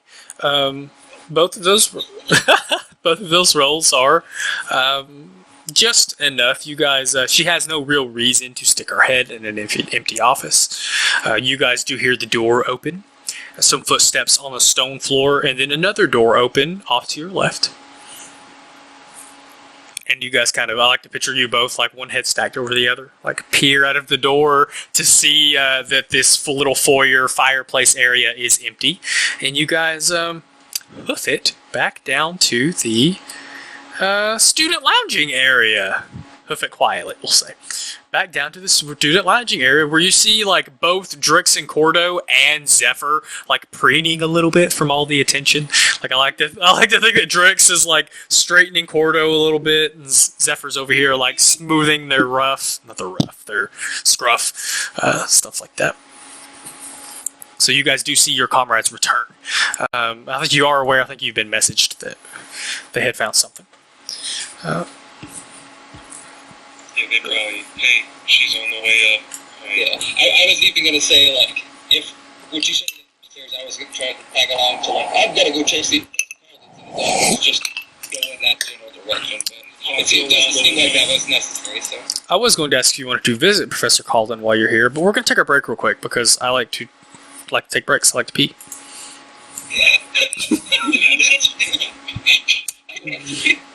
I know what it's like to sit the whole session and not take the break, so like I just make myself take the break. Be back in 10, 11, 13, which I think was the same time as last time. I don't know if it's left in store case, but I'm like paranoid as shit. Like she's gonna have to tell the guard or some sort of like private force called after us. In fact, that's what I probably tell Davis. Get out of here quickly. You know how us can be. She may have us tailed. Well, yeah. I think you guys are smart about it. Like if you were to relay the information of what you did, I would ask, when you closed a drawer, did it lock itself? Oh, shit. Would we have noticed that? Odd or even. Yeah, I was gonna ask how they do that, but I was like, I think it'll take more time, so I'm not gonna. Or even. And then Randy picks out, so I should have moved that earlier. Randy confirms he locked the door back. He locked the drawer back. I don't know. The question was it an auto-locking drawer? Well, he does more than that, so it's good. I locked packs. Yeah. Trust me. Yeah. Okay. Then that's really excellent. I don't think there'd be any indication that you were present from what I can gather. We were in questions. But as long as that information was where if you put it back where you got it from, then, we are asking questions, but she has no reason to think that we infiltrated it. But we know at the moment. You are right that we should get ourselves scarce. Meta moment. DM asked if I wanted to go see Calden. I don't have a particular reason to at the moment. Okay. There is somebody else on campus that I would like to see, just while we're here. Just Who do you want to see? different part of campus, we'll be Sybil at the library. I'm gonna go look at your document, but okay. I was prepared for Colin. I wasn't prepared for nobody else because I'm dumb. No, you're good. She's the librarian. Or works in the library. Yeah, I'm assuming she's the one you want to give those tickets to. Yes. Okay. Yeah, you may have to give me her race and her age and stuff, but other than that, She's Elven. We got a picture. I just googled it. I was thinking about this earlier. where do I keep that stuff? I know I have links to these things where I can read them. Links to y'all's little Word documents. I know I do.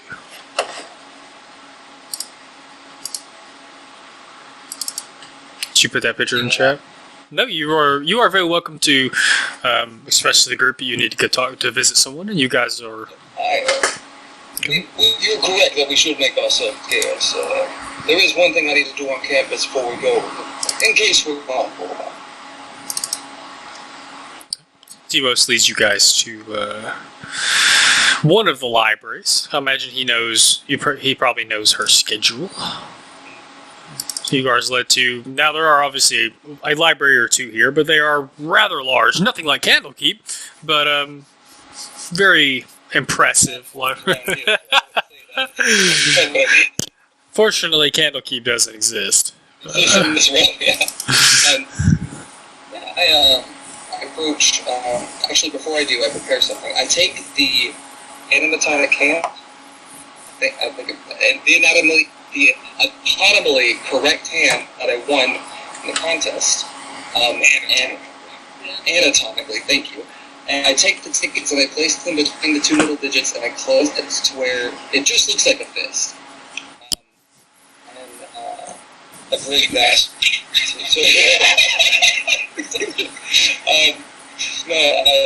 Pardon me recording. I just got so loud. I apologize to all of you. I do want to walk up and present to her and say, I was thought I'd drop a little something out for you. I place it upon the counter towards, just right in close. The hand, I see. Oh! You better be careful what you say here. Your interest in art is always you mentioned the time or two, the hand's the most equal, so I thought you might make me use. Well, it is a rarity to find people that make good use of their hands. She will accept the gift. She will accept the gift. I'm sorry, I may have missed it because I was trying to read this document here. Did you put the tickets in the hand, or do you still have those? Oh, okay. It looks like just the hand, but when you open it, Yeah. So of course she picks it up and starts like trying to move the fingers to kind of see what poses she can put it in, and the tickets fall on her desk. She goes, "Oh," and she looks down. She's, "Well, what the fuck is this?" And she starts shuffling through. I've arranged for a couple of seats, the diamond in a box, and figured I might have to lay low for a little while. But if I Excuse me? if I don't return within a week, go take the tickets, enjoy the show, take a friend, and if I'm back in town, I'm I was about to say, I'm a little disappointed these tickets aren't for you and I. I thought you were attempting to romance me some more there, sir. I would love them to be for you and I, but just if I'm not able to, I'd hate for you to miss the show. Limited run engagement. It's rather interesting. There's this one tiefling in particular. I think you would just love. It was a fantastic story. It was tough to finish. Well, if the show is good, I'll ensure you get a show of your own. I appreciate that, Devos. While I'm here, do I know how much I would have to vellum prices and stuff like that? Now that I have a little bit of coin in my pocket.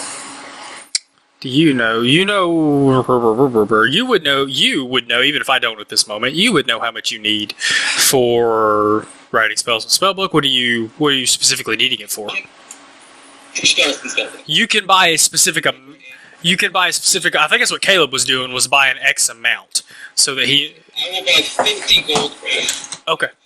Vellum and ink and stuff. Is that... Okay, so 25 gold worth of vellum and 25 gold worth of ink. 50... It's a combined, like, I'll double check that. We can do that, Okay, no, we'll go ahead and do 50, and we'll just assume that 50 covers 50 gold worth of both, like you're talking about, like, together. Okay.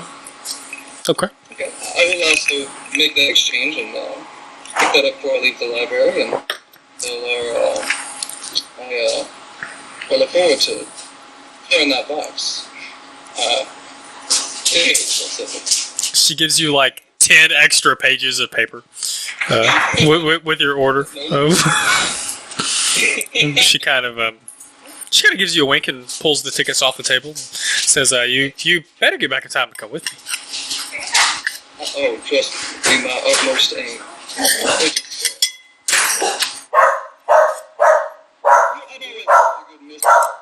And seems like I've had it. We're checking if you will. You get yourself dead. I'm not coming to your funeral. Remake me. They?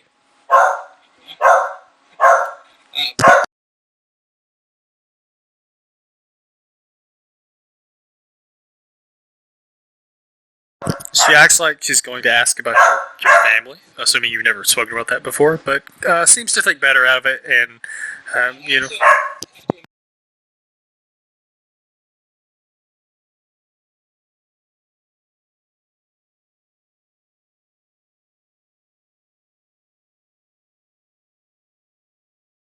That's a fair point. That's a fair point, I didn't think about that.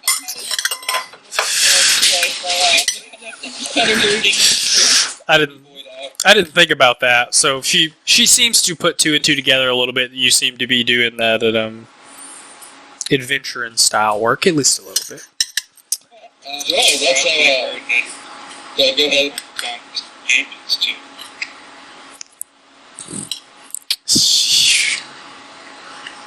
She says that is an impressive achievement. I have to admit, you've impressed me before, but that is something I did not consider within your realm of abilities.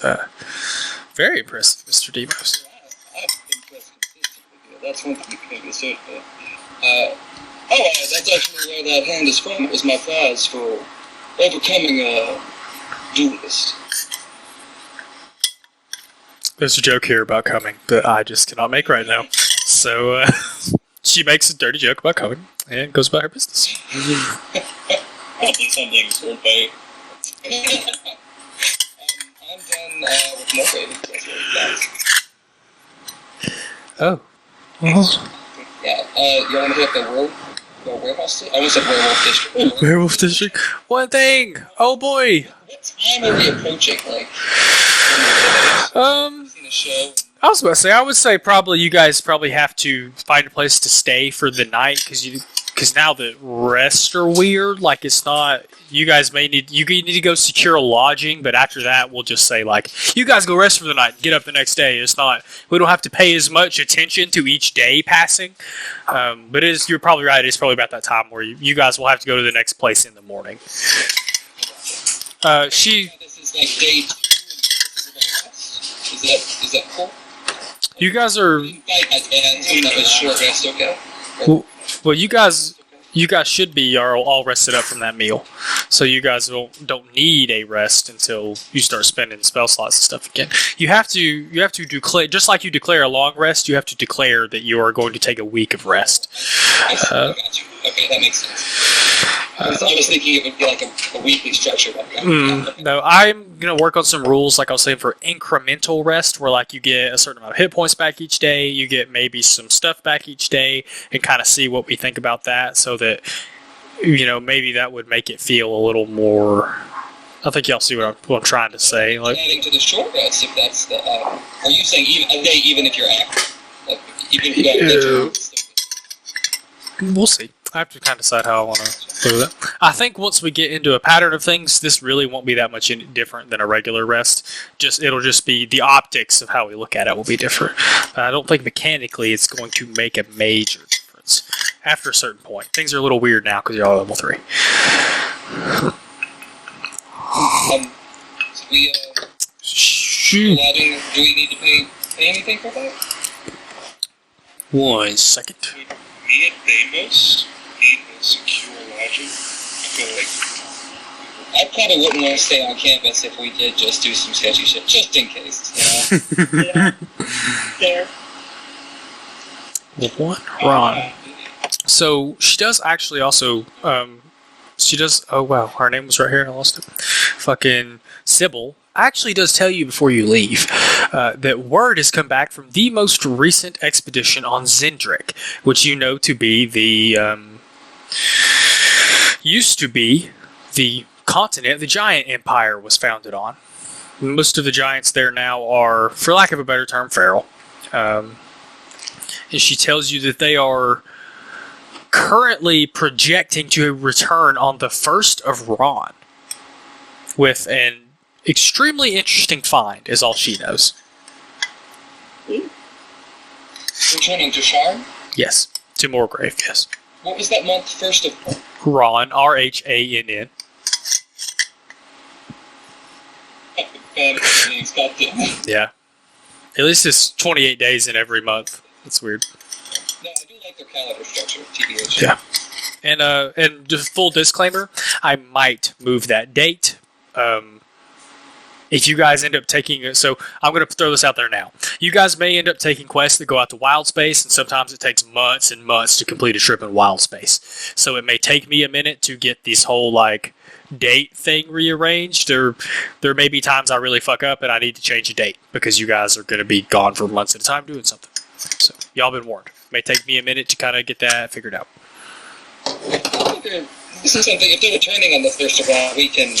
Come back afterwards. That is... after that, yeah. At that point and on. Yeah, for something like that especially. Fantasy Tactics leaderboard rule.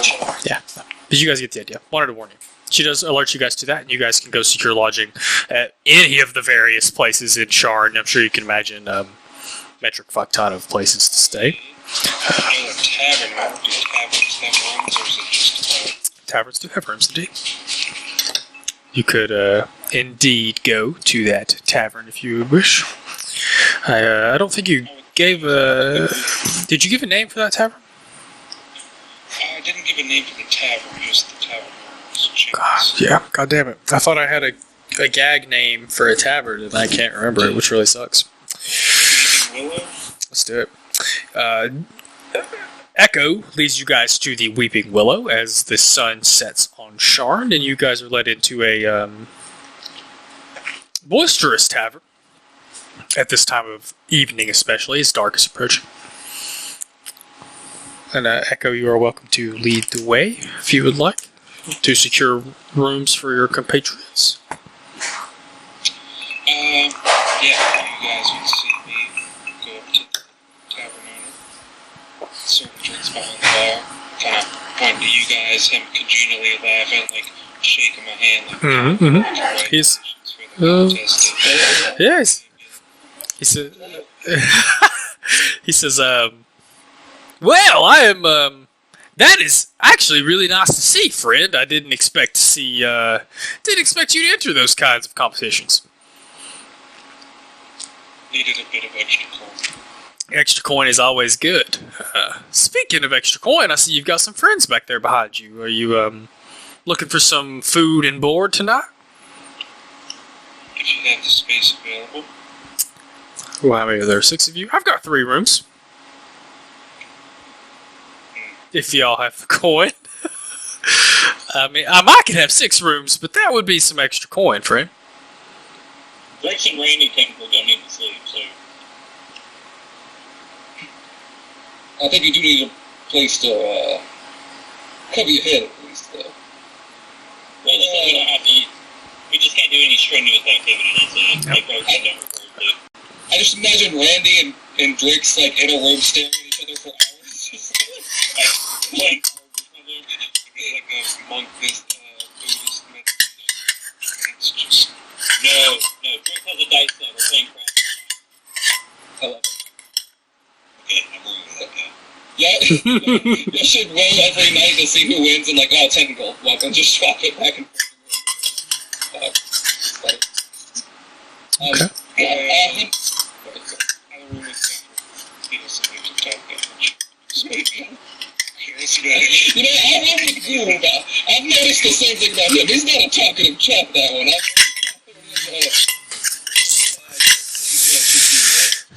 How many nights are you looking for? How long are you going to be staying? Just the one out there. For now, we may return. You know how life is in the city. He kind of looks you all over, and Echo, he charges you half price. Charges you 3 silver pieces. For just being handsome? Like, No, he's... I know him. no, I got you. So, He's my siblings for that. It is very obvious to all of you that they do know each other, have known each other previously. Not in that way. yeah. So before you even start. Typically, no, Yeah. Okay. Alright, so six is with the rest of us? My entry for helping me win this goal. Hey, the bar room is somewhat raucous at this time, but Chance does kind of... He does tell Echo that if you'd like to come back and talk to him later, he'd be interested in hearing anything you had to say and catching up. Yeah. Oh. Like, yeah. He gives you your keys. He asks if you guys would like any food. Even if you order food, I'm not going to give you all a monetary amount for that. Food is on the house, he says, points at your necklaces. You guys are treated to not nearly as nice of a dinner as you had at the theater, but it definitely suffices. The lamb was so tender. This is apologize. It's fucking... Just order some platter of appetizers. No action. I'm just gonna try all of it. Just a bunch of gravy made by an ogre in the kitchen. Wait. Yeah, it's a Critical Role joke. I was trying to remember his name. Pretty. Yeah. That whole series of episode was weird. Them going on the date, pretty weird. So you guys do get a good night of sleep. Brandon, did you mean to send that? Oh. Did. It should have been just to you. Did anybody else see him? Yeah, can anyone else see that? I don't think they can. It's a different color. Right. Is it purple? Yeah, but it is purple. And it's yellow. Yeah, good. Oh, I'm not You see, in the beginning, it tells me to you. Okay. Okay. I didn't realize at first that was a whisper. Thank you. Okay. I'm assuming you go back out to the bar or stay in the bar till a somewhat later hour. Yeah. Okay. So any of you that remained in the bar room to any kind of late hour wouldn't be able to hear anything, but you would see Echo and Chance get to sit down and catch up for a second. Okay. You guys. enjoy a drink and Yeah. that's that early. He's old. He's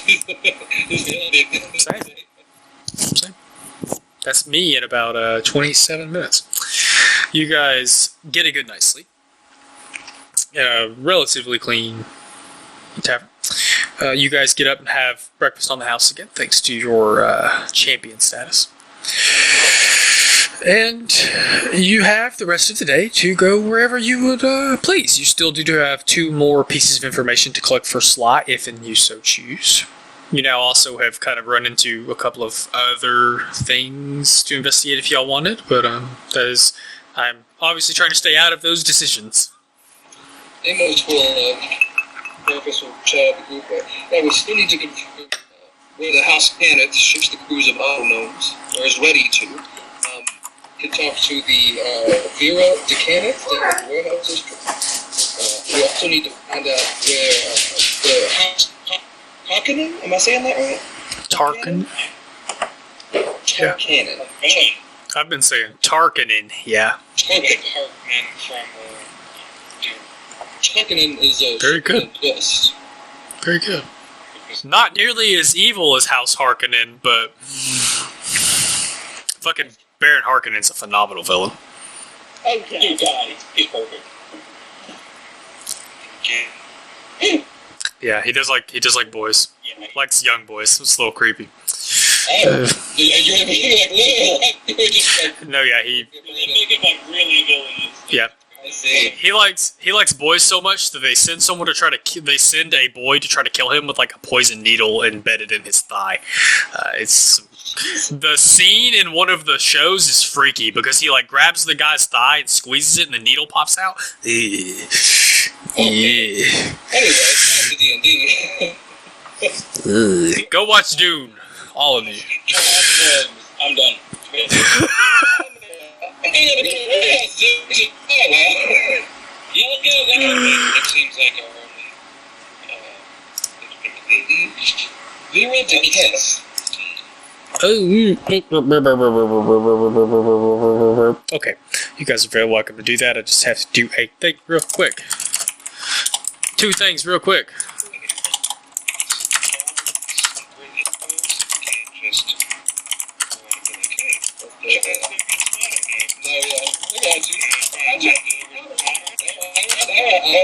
Message received. You don't got it. Well, they can always sneak. You guys are pretty decent at Infiltration. y'all are pretty decent at sneaking. I gotta record one more thing, and then we can go. Recording some information for myself later when I'm doing notes and stuff. Okay. Oh wow, the Snap Maw and the Storm King's Thunder's chat scared me. Okay, you guys make your way to. Make up my way. I was thinking, asking Chance, the tavern owner, if he knew much about Sly. When the group was all there. Have we met with the Sly guy for the winnings? I don't know much about Sly Fox. Okay, I'm trying to decide. Yeah, I think he would know some things. I'm trying to decide kind of exactly where the line is drawn there.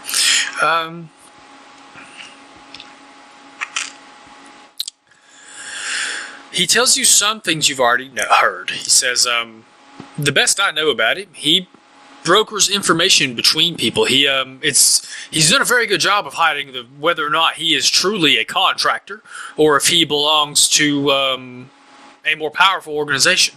It could be a little bit of both.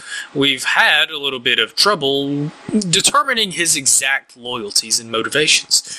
The best that we are aware, he seems to go where the coin is, and generally seems to only care about coin. We haven't yet determined if that is mostly a front or if he genuinely only cares about coin. I would be somewhat careful with him. The only real intel we have on him is his pockets are much deeper than we would expect a solo adventurer's to be. I don't remember how he had the binding contract on its own. If that would be any indication. One way or another, if he's just some broker of information, or is that an indication of perhaps a power? A theory it is. He says,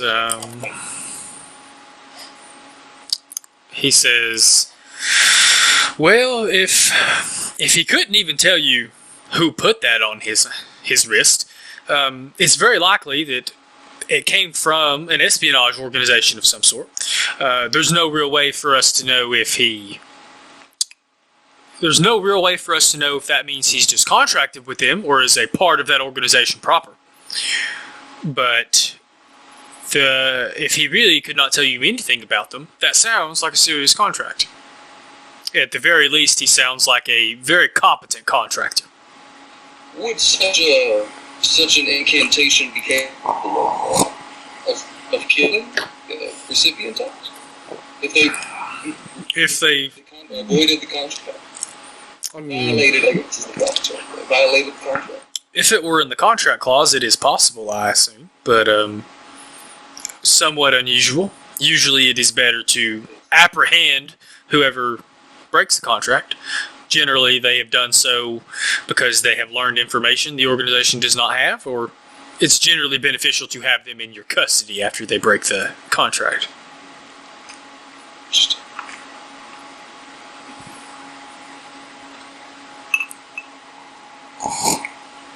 As far as I'm aware, he's not done anything directly harmful to Sharn or its inhabitants. Sorry, I'm going back to southern accents. Chances with a few people haven't picked an accent out for, so I'll fix that soon, Brandon. I promise. Technically, it can change just as much as you do. Fair point. I can look into him if you'd like. If something comes up. I'll see what I can do for a friend. And the innkeeper's name Chance, is that right? Correct. Honestly, look at this one. Deimos, you would maybe have heard. I'm trying to think if he. Of Chance? Yeah, like. Is he like a. Is this in particularly, like, renowned or. Okay. Not like, renowned, but like, I don't know how well you know taverns and owners. Has he been doing it for a long time? Yeah, he's been there for at least a few years. This is where I spent my sophomore year, actually. I'm not familiar with this inn. I've thrown up in that stall more times than I could tell you. But that's... Then you would know that a chant is a change. He's a well-known change. He doesn't keep it hidden. Sometimes he uses it for, like, bartender charisma. Oh, yeah? He can do the jokes, the rabbi, so you can maybe do that. Okay, that's pretty cool. Does he... Interesting. This is just kind of between me and you. Does he call you that slang term? Echo. It's what he addressed me probably with all the... But he generally would. I'm kind of talking about in general. Is he kind of person that would use that term? Alone, between me and him, yeah. Okay, I see. Okay. Yeah, but not. That helps me for things like about how relationships go between people. So I appreciate that. Like, he definitely rags me about it, but he wouldn't. Kind of like, you would rag your friend privately, but you wouldn't whenever you went out. So, what is that mole on your face. Let's see. Okay. It's not a specific goal. Okay. This is. I'm trying to think how we harass our buddies. Yeah. Echo has a singing mole in his ass. He doesn't want anyone to know about. Susan Boyle. Says, yeah, Boyle. Thank you. Is there anything else? I hate that episode. To the house. To the warehouse. You guys, this is again a fairly long journey. You have to take at least one sky coach or cross a large sky bridge to cross from one section of Sharn to the other. This is in the warehouse district, which if you look at that piece of paper map that I give you guys, I sent you guys, Cliffside is where the warehouse district is. Or maybe it's in Dura, but it's on that left side of Sharn. Cliffside is kind of where everything started. It's where all the docks and stuff are. And this is in Lower Sharn, so you guys do have to travel down from where you are. I'm assuming you're in a middle-ish tavern in one of the middle levels of Sharn. So you guys spend about an hour and a half it takes you guys to travel across Sharn to get to the warehouse district. And I swear to God, I had the actual district, but maybe not. Also, somewhat question. Are you guys at all interested in random encounters for Sharn? Because I can get those if you guys would like me to kind of roll for those things. I like to ask because not everyone likes weird, unrelated detours in the middle of their journeys. So think about that and let me know. I'm okay with it. Maybe not a bunch to where dogs down the quest. I'll pick some out. I'll pick some out and prepare them and kind of insert them in. Maybe that will be. If it's like a 1d4 chance, well, 25% chance, I feel like, yeah. If they're like every other time, I've got to Yeah. quite a bit. I'll pick some out and prep them, and then we can roll. I think it's usually like an 18 out of 18, 19, or 20. You have a random encounter is the usual rules. So I'll look at that stuff since y'all are kind of interested in it. I'll get that stuff set up.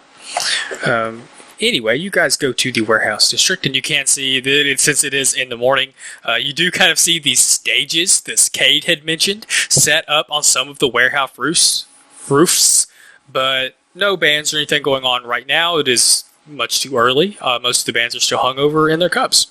So you guys make your way. You follow the directions given by, damn it, Devin, Bree. And eventually find yourself standing in a courtyard. I'm sorry, I had to find my maps, okay?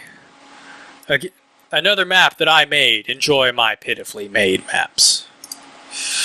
Bloop! Wham. Blam. Blam. Bloop, blam, blah, blah. Let me see if I can get the actual front of the warehouse. Yes, y'all please forgive me. I've never made maps before. These are going to look real funky until I get some practice doing this shit. Hopefully they will get better. Onomatopoeia. This is just one big comic. It's true. We're just... what is that fucking comic? It's like a French comic. It's a space opera. I don't remember. Very popular. Well, maybe not here, but considered to be one of the, like, founding cornerstones of space operas and comics. You guys do come through a kind of, obviously this platform is raised, this courtyard is raised up. You guys are not you're in the lower level of Sharn, but below that is like the cogs and the foundry, so you are very close to what ground level, but not quite. A fall from here would only maim you instead of kill you if you didn't fall in the lava. But you do find your way coming through a somewhat dirty brick plaza that does lead up to a warehouse. And you guys, if you scroll to the bottom of the map, I think you guys have already found the front of the warehouse. These kind of, come on, let me ping. These metal and glass looking things are windows. This big door here is like you would imagine a shop door in real life that kind of rolls up. This one may not roll up, but you guys kind of know what I'm saying by a bay door, a very large door. And then another window over here. You're not really going to be able to see it on the map because the bottom of them, you won't be able to do this on the map, but you could wander around the sides and the back if you so choose. But right now, you do come to this, for the area you're in, well taken care of warehouse. Dirty? Old? Yes. Well cared for? Also yes. Passive perceptions. Doot. 13.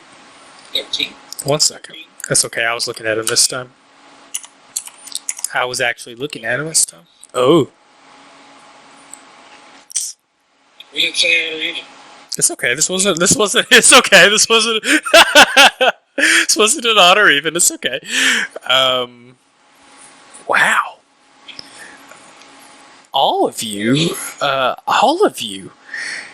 happen to notice a very odd figure. I don't have them placed here, but there are like a few crates, barrels, just kind of, you imagine they're things like either that were just dropped off or getting ready to be shipped back out of the warehouse, kind of scattered around the front parts of the door.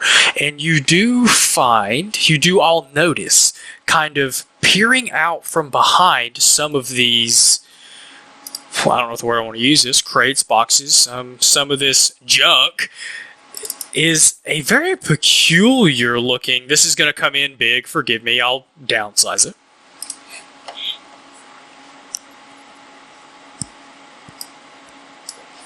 A very peculiar looking gnome that seems to be made of metal. Kind of lurking. Close.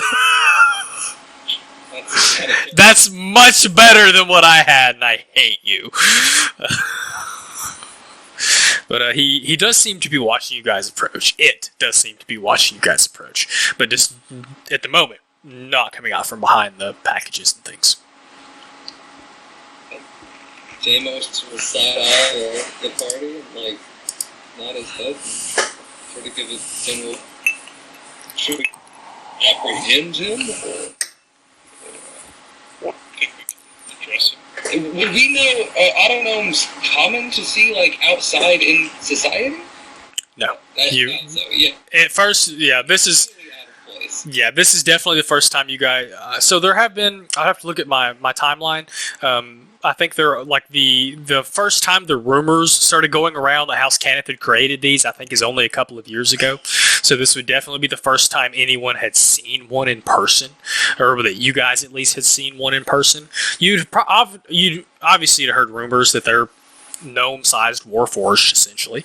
I'm gonna try something. I'm gonna look over at him. I'm gonna try to message him. I'm gonna be, I don't know if this will work on a warforged, so this is an experiment. And everything for Deimos is an experiment. I'm gonna pop in there with, excuse me, friends. You look quite distressed. Could you use some assistance? Pops its head back behind the stuff, behind the boxes and stuff. And I guess it gets to respond. It does. You can reply to this message. I got 25 words. I should start checking.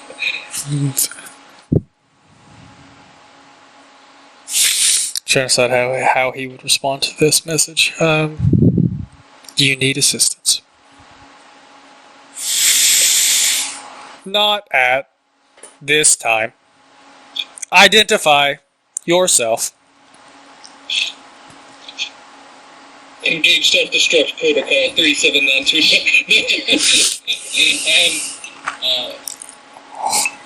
You can call me friend.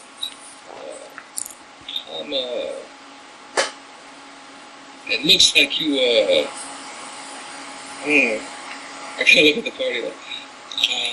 It doesn't seem to be in distress. I'm curious, how big is there's like crates of barrels and stuff, it's like essentially enough room to hide behind. Yeah. I'm curious if while he's having a conversation, I'm just gonna silently slink, low down after he pops his head down, slink up against the other side of the barrels and sort of my back up against him and sit. And just watch, and just wait, just see how it goes down. He does, if he hears you guys conversing, he does try to stick his head back out again. You can tell he is fairly timid. Excuse me. He, did you cast another message spell, Demos? I did not. I went sort of looking to the group to see if anybody, Echo or Drix, Zephyr, if y'all have any. Should we just say jump it? Like, I don't want to say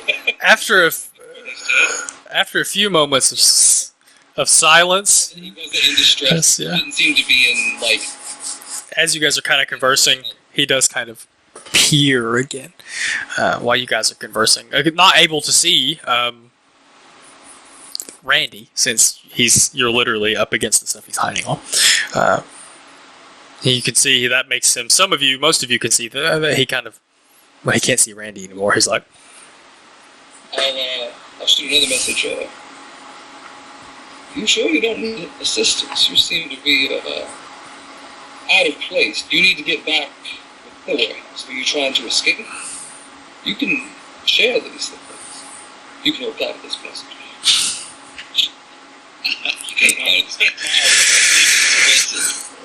I am on the lookout for trespassers. Oh. Are you trespassers? Loiterers. This is awful because you're messaging him, and one of the things I had prepared was if you were talking to him, the NPC inside was going to hear that and be like, "Hey, what are you up to out there?" Talking to the I don't know, but this is all silent, so.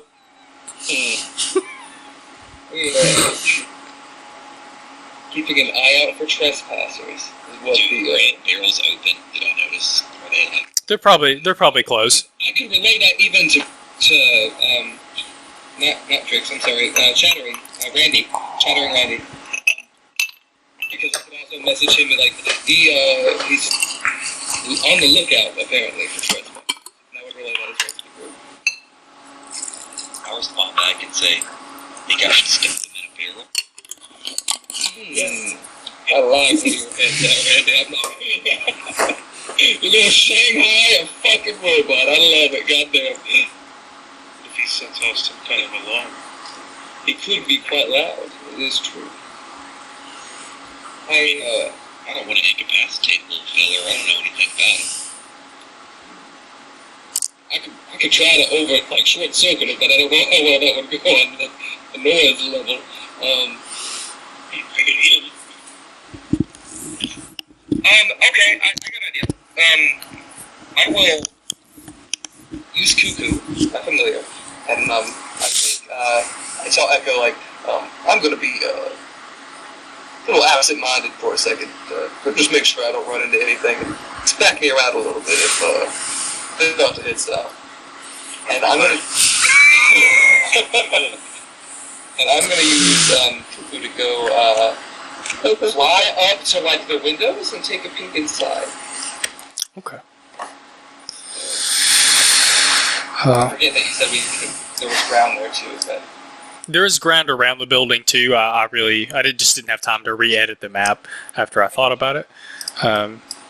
Because I knew I was giving you guys this literally 3 quests right off the bat. I was trying to kind of get a basic map put down for everything. Because I didn't know which way y'all were going, obviously. Anyway, so which window did you think, or you want to look in? Start with the big one. The big one. Perfect. That's the one I'm most prepared for. Wonderful.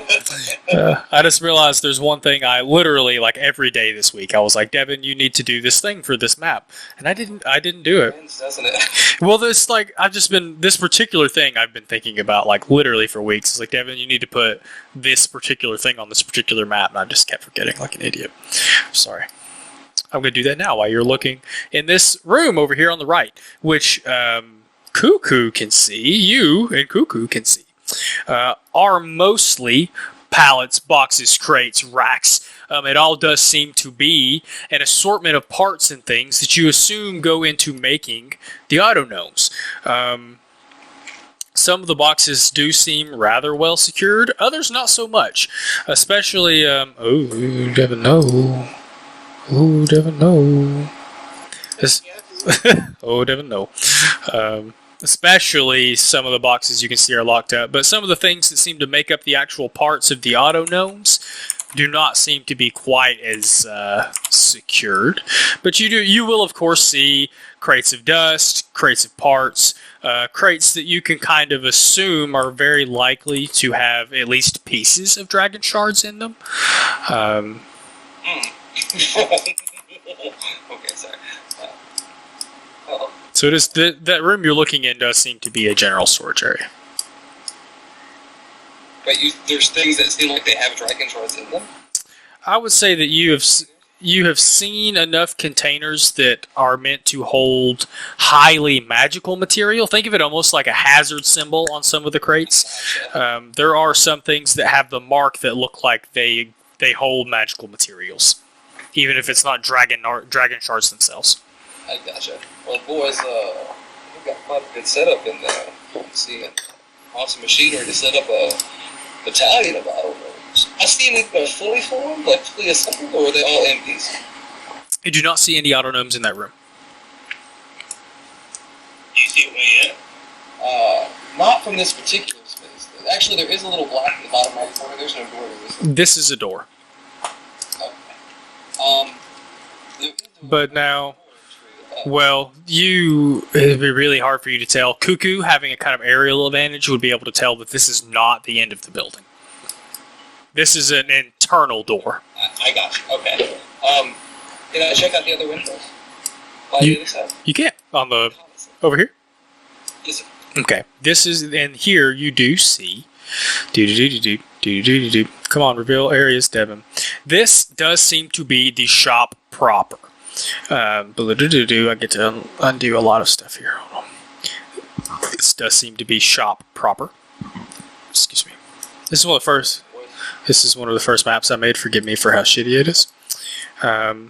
So you do see, this thing in the back here that's gray, that is like a catwalk or a walkway that sits 10 feet up above the shop floor.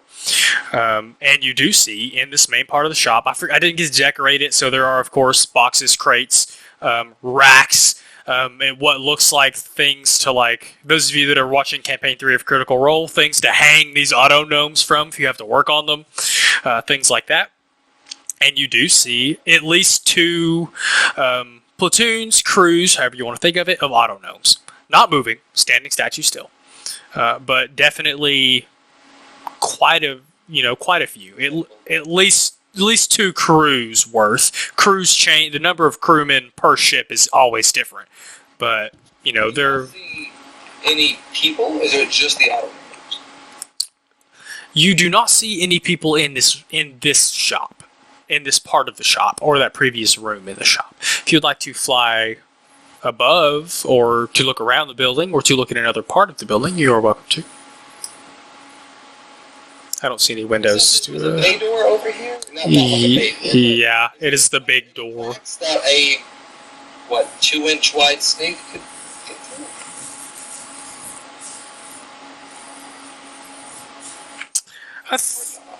I think Cuckoo could probably slip through. Just having worked in a shop, there's always yeah. Yeah. Where a snake can fit, yeah. Snake in your dad's shop? Oh. It's usually too cold in the shop for a lot of the year. There's a snake in my There's a snake in my shop. Yeah, he will try to pop this head in there.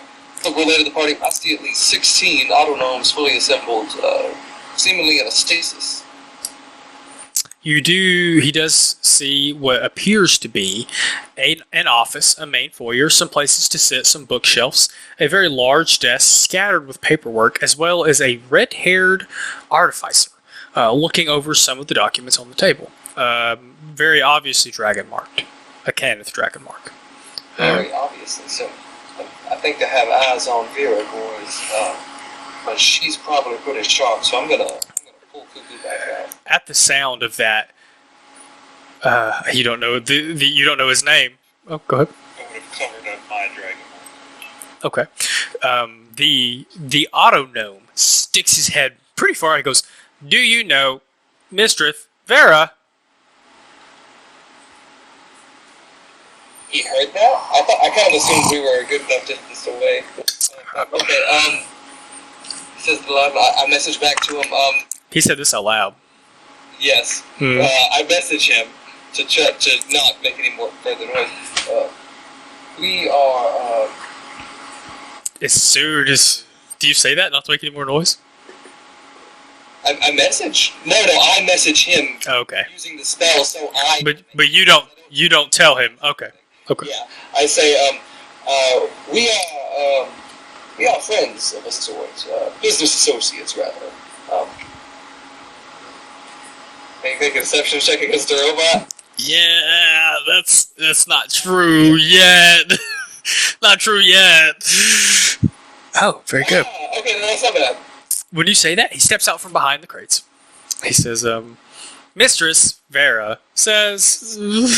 He's messaging me, though, because he's talking. He says, Mistress Vera says that business is always good, and he turns, and you actually see that kind of behind the crates where he was hiding, there is a very small cutout for him to kind of slip in and out to look of the building. And you watch him stick his head through the thing. Go ahead, Randy. Is that who I heard? Sorry, I was just gonna say. So I assumed he was coming out of the crate, so I can't really do it now. But I was gonna sneakily prop up against the wall, where he was no longer looking, and sort of lean up against it, so that he didn't know I was there. But maybe I shouldn't do that. He sticks his head through the little cutout. He says, and you can hear his voice vocalizing. Should we bounce? Followed very quickly by him being pulled through it, like whoosh, yanked back inside. You guys do hear, assuming you don't bounce, pretty quickly after that, the imaginary streets that run through the front of this that I forgot to add, you do hear running footsteps coming from around the side of the building.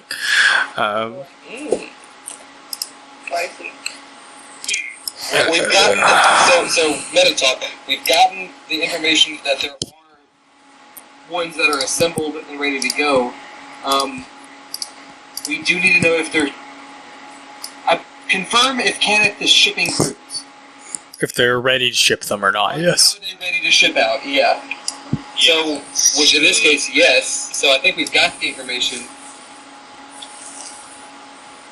We could get You just know they're there. You don't really have any information about their status. I mean, I'm gonna run up against the wall and turn invisible. Okay. So he is not there. He has been pulled inside through his little cutout. Just from the footstep that I hear. Like carapace and see if I can peek my head through without being noticed. See if I can determine what pulled him through. Okay, you do so. Make a stealth check with advantage.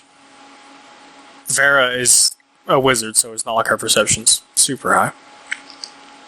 I take personal offense to that. Although that would beat my passive perception, that 14. Nat 20. You actually slide inside up against this pillar right here, and just boom, you look like you're part of this pillar. You're inside and close enough to hear Vera, almost like she's admonishing a child. You shouldn't talk to people you don't know. We don't know what those people are here for. I was not expecting anybody. I made that door so that you could get out and see a little bit of the world, A1.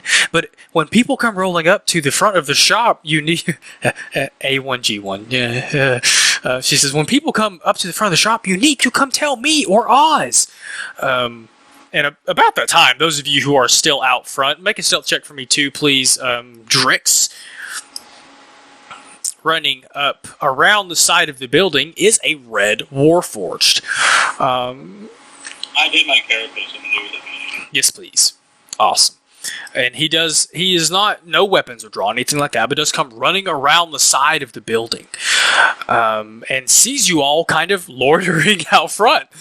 And he kind of skids to a stop, and his attention focused on Goob, Echo, and Demos. And Zephyr. I don't see Zephyr's token. Maybe it's just somewhere else. But he says, with warehouse district, I kind of assume there's other warehouses around now? Or are they... yeah. I mean, it just depends. It's pictured like we were I don't know, across the street or something. Not, well... If you wanted to be further away, you should have put your tokens back here in the square. I mean, if I knew there was a warehouse somewhere, I would have put it by a warehouse. Another warehouse. I see what you're saying. I gotcha. But he does skid to a stop, and is confused. Warforges, not a lot of facial expressions, but you imagine this about as close to confused as a Warforge can look. And he skids to a stop, and kind of puts his hand on his spear. He says, "Identify selves." Looks to our handsome lying boy.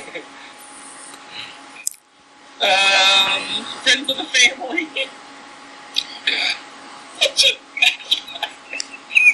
Make a deception check.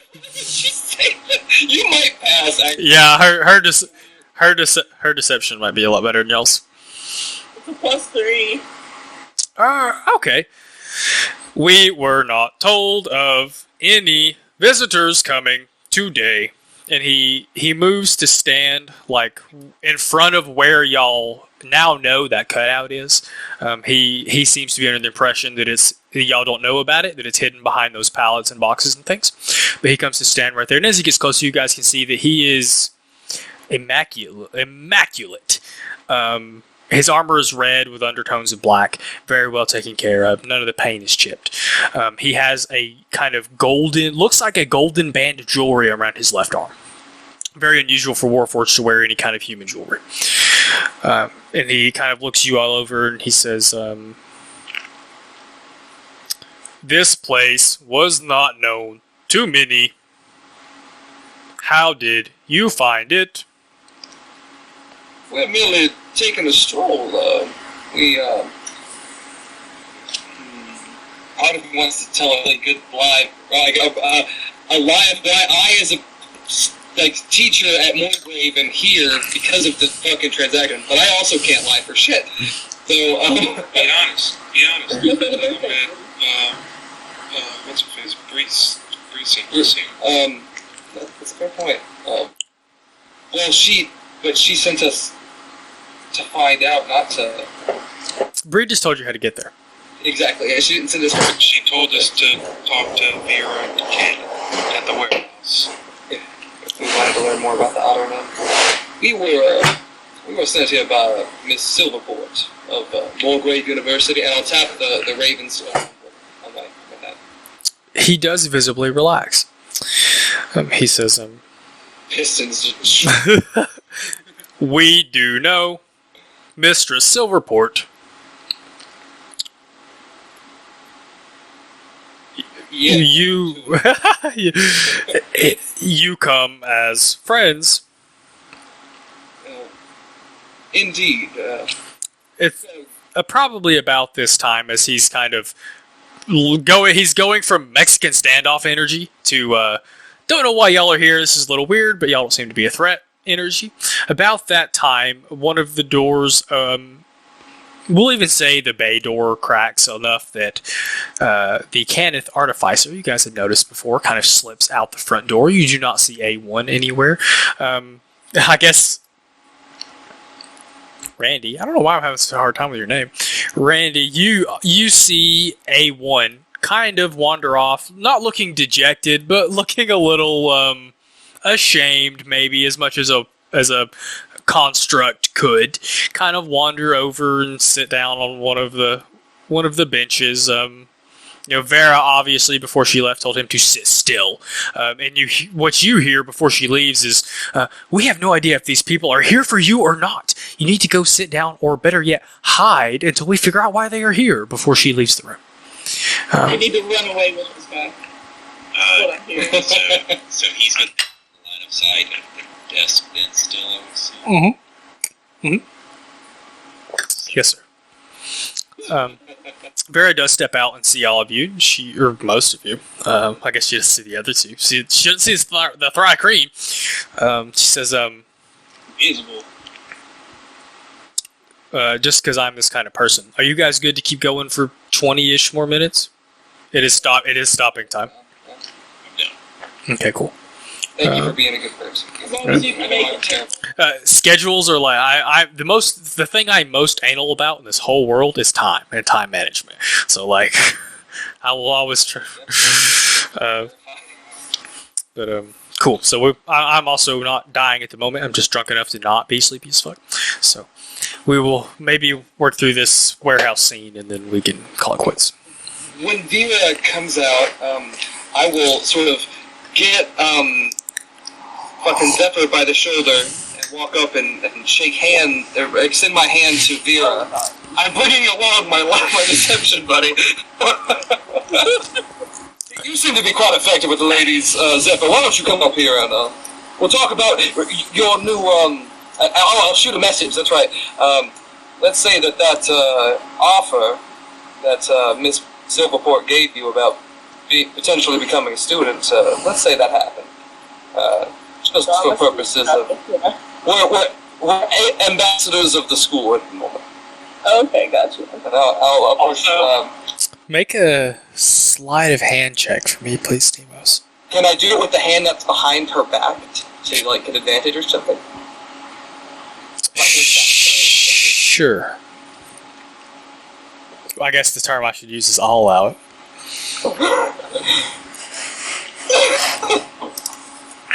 Great. I'm sorry, these are not hidden from y'all. Okay. I'm not. I'll fix that later. Okay. She does. If she notices, she doesn't say anything. She says, "Well, I'm usually happy to see such an eclectic bunch gathered outside of my warehouse.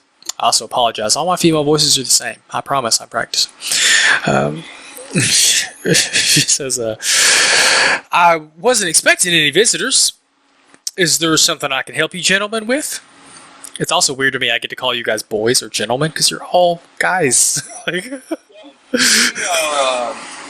just heard so many tales of your particular talents. You say you often find eclectic people such as us outside your shop.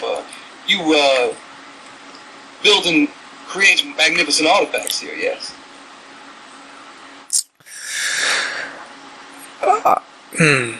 I'm in charge of specific processes for House Cannith. I work directly under Thiles de Cannith himself. You all, Thiles, Thiles. You all would have heard Thiles is the one who invented the autognomes. And it is also very common hearsay that he's not told anyone how he's done it. No one knows how he did it. That's kind of the big stink around the autognomes, is that when the last war ended, the creation forges were shut off. These were the things they were making warforged with. It was a big deal when Thiles de Cannith was like, "Look at these autognomes I made," and was claiming, at least, that none of the creation forges have been turned back on. So that is the big buzz around these right now, that no one's really sure how he did this.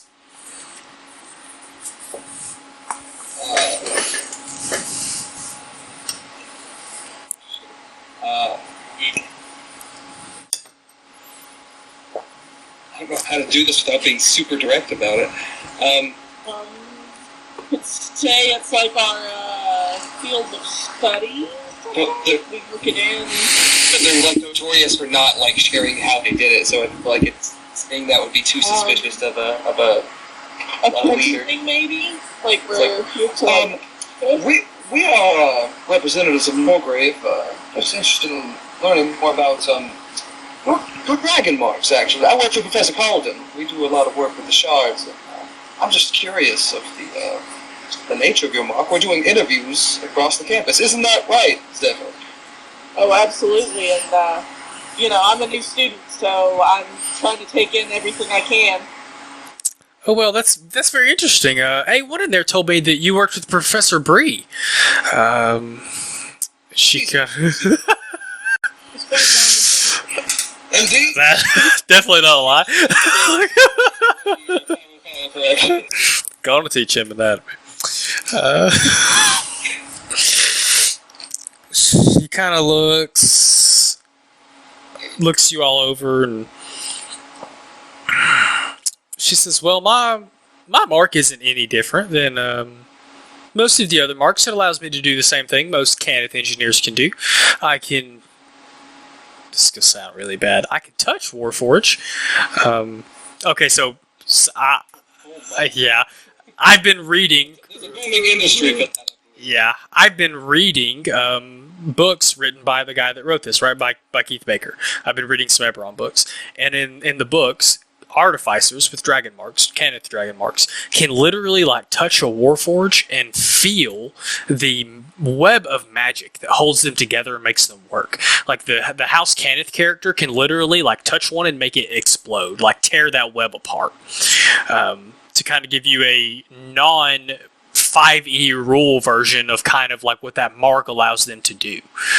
I just thought that was cool. I'm on the last book in the series, and it revealed where the Warforged sentience comes from. Mind blown. It was great. Much different from where I had planned it to come from in a previous campaign. Had to share that with y'all. It was neat. She says, go ahead. So, yes, your mark is rather interesting. We're just curious. You can do these things with Warforged, of course, but that still extends to the autonomes that Thyros created. The other gnomes are a little different, actually. They he hasn't told me how he's done it himself, but they are powered by shards. And to be honest, I'm amazed. He's one of the most genius people I think I've ever met. And the fact that he's managed to create near sentience out of these dragon shards is astounding. And she kind of catches herself and realizes that you said something she's interested in, and she just blurted a bunch of stuff out. And so you seem like such an intellectual. I'm just so curious. So your ability to communicate with the systems and analyze the Warforged does not extend to the other.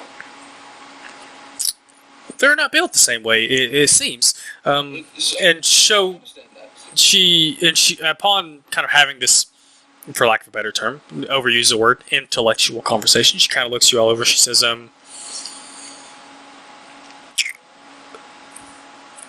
do you all come inside for a second, please? And she opens one of the door that she came through. Oh no. So it made me laugh. Does she go through the door?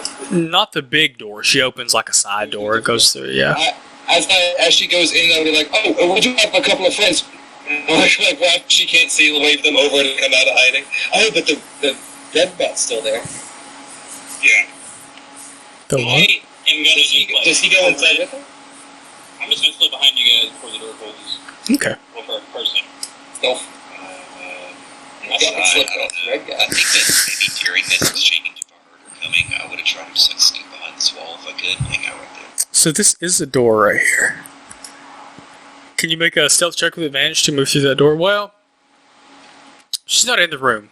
Okay. Fair deal. What? So you can see that there are at least 2 crews of autognomes standing here inert, as well as all of the things you would expect in a shop: tools, racks of parts, chains to hang things from to work on them, etc., etc. When you guys move inside, she just shut the door, and you guys can see A1 sitting on one of the benches, who looks up as curious as a construct can look when he sees you guys all come in. She says, if you all are really working with Bree, then I would hope that maybe you could understand and she points to, actually, let me back up. She points to the Warforged. She says, I apologize for Oz's suspicion. We've had a little bit of difficulties lately that we are trying to suss out the suspects. But if you guys are really with Bree, then I hope you can be trusted. But of course. Stop. Talk about Bree. She's Vera says, I can see why you are one of the more handsome elves I've ever laid eyes on. She kind of begins to pace around her desk. Do things that engineers kind of like to do. Pace around, doesn't hold still, fiddles with papers. Nemo's shaking his head at the goddamn pole that fucking Zephyr has. There's just something about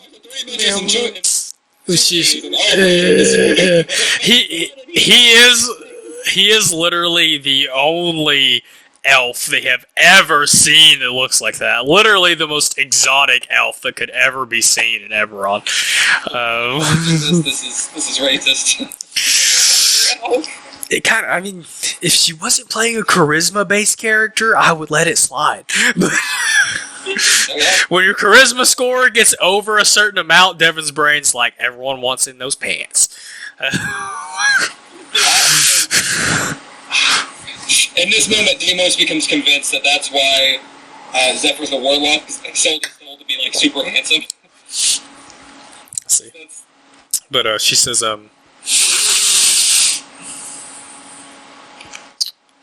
we've had some issues lately. I mentioned earlier, I usually like to see wild spacers and adventurers of your ilk roll up to my shop. Usually you all speak the same language. She rattles her coin purse.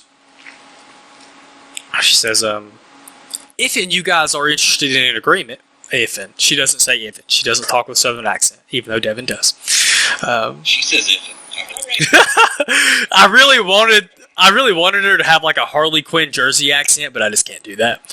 And she says, if y'all are interested in an agreement, I think we could have at least some sort of a relationship. I think you'll be thrilled to have any type of relationship. What did you have in mind?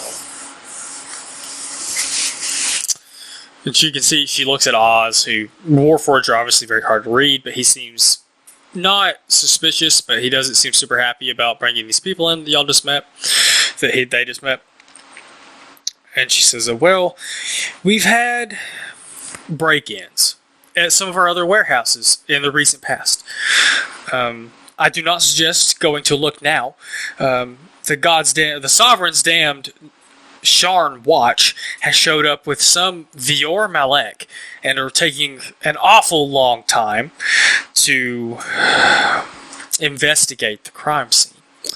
But we have reason to believe they were trying to steal A1, and she points over to A1. He is a commodity, the first of his kind. And he's first. Yes, sir. The first that Thiles created. You know, A1's also the name of a steak sauce. Can I call you steak sauce? Steak sauce, come on. Steak sauce. His full name is, oh well, he may tell y'all later. A1G1. Yeah, it is A1G1, and he's got like a designation after that. Steak sauce. A1G1 steak. And like I liked Brandon's one better, but the idea was like R2D2, but A1G1, the first auto gnome. Yeah, where'd you go? Auto one gnome go. Yeah, gnome one. Gnome one. But she says, I would greatly appreciate it if any of you could go look at the crime scene. I am very suspicious that the Sharn Wash is simply there to snoop. Obviously, everybody is up in arms about how Thiles has managed to create these auto-gnomes, and I don't think they're really interested in finding out who's been breaking into our warehouses. I can give you guys some more information about that before you go. I would be happy to alert you whenever they are finished with their investigation, but I am currently worried for A1 safety and for the safety of our warehouses. Oh, as are we, very concerned. No, that is, theft of any kind is frowned upon. Just I do need to know, for the safety of your investigation, are there any other auto gnomes that might be susceptible to attack, to being captured? We could help. We need to know if they're going to try to make another attempt to break in, and try to stake them out if necessary. She says, we do have 2 crews in the back that we are waiting to ship out for when contracts are done with House Lyander and House Orion. Should these contracts go through, we will be shipping them out to those houses, and quite possibly... You said Lyander and what was it? Orion. Those are the people that run the lightning rails and stuff. Yeah, the transport guards. Yeah, Lyander is technically like airships and stuff, and then Orion's like the lightning rail. And one of them may also be the messenger house that sends messages back and forth. There is, for y'all that don't know, there is like a public mail system at Eberron run by one of the houses. That is the primary way you would communicate with anybody. Like, for instance, you wanted to get a hold of Cade, you don't know where he is, you could go to this house, one of their buildings, and be like, hey, tell him this. They'd write a letter, the letter would get to him. You can do that with almost anybody. I like how a lot of the houses are like, we build auto gnomes, or we're shadows of death. These guys are like, we're the postal service. There's also one you guys would have seen in Chance's bar, that there was a plaque on the wall that made that bar a certified member, a certified bar certified by the house that runs the hospitality stuff. So there is a house for virtually all of the societal infrastructure of Sharm. It's hard for me to remember all of them, so I apologize. Jurassico's a house of healing, so that's where you've heard me talk about hospitals. I've got to hurry because it's almost 12:30. So there are 2 crews of gnomes that would be shipped out to these 2 houses, assuming that they agree to our contractual terms. Are there any other auto gnomes that might be susceptible? You said they were broken into other warehouses. We have moved since then. We moved much of our operations over to this warehouse after the break-in, so that we can continue to work outside of the Sharn Watch's watch. So you guys continue to make auto gnomes? How long does that process take? Well, it does take some time. File has to do some of the work that he won't let me in on, and then I do the rest. To make a whole crew, maybe about a month, maybe a month and a half if we reach complications. We hope to refine this process and develop a template that will allow us to mass produce them. I feel like that's a key word for what I was looking for, meta-wise. No, I think he actually used the word template.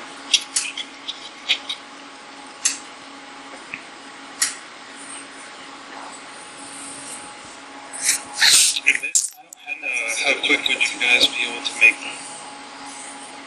About a month for a crew. So if you think 6 to 8 for a crew, you're talking like one every couple of days. But that's now. What if you... with the template? Our Thiles would like to see some processes that produce autonomes, a crew per 2 weeks. 2 crews per month. Then you can see her, like, she's scribbling on some paper while she writes. While she's telling you all of this, she has been standing at her desk, like, her hands moving very quickly, writing something. Can I see? Yeah. Same. She's not really hiding it. You guys can see that she seems to be drafting some kind of legal paperwork. I'll have a full ass conversation with someone before. That night. Say it again. 19. Do I see anything else like in the room? 1 second. Say that again, Drix. I didn't catch what you said.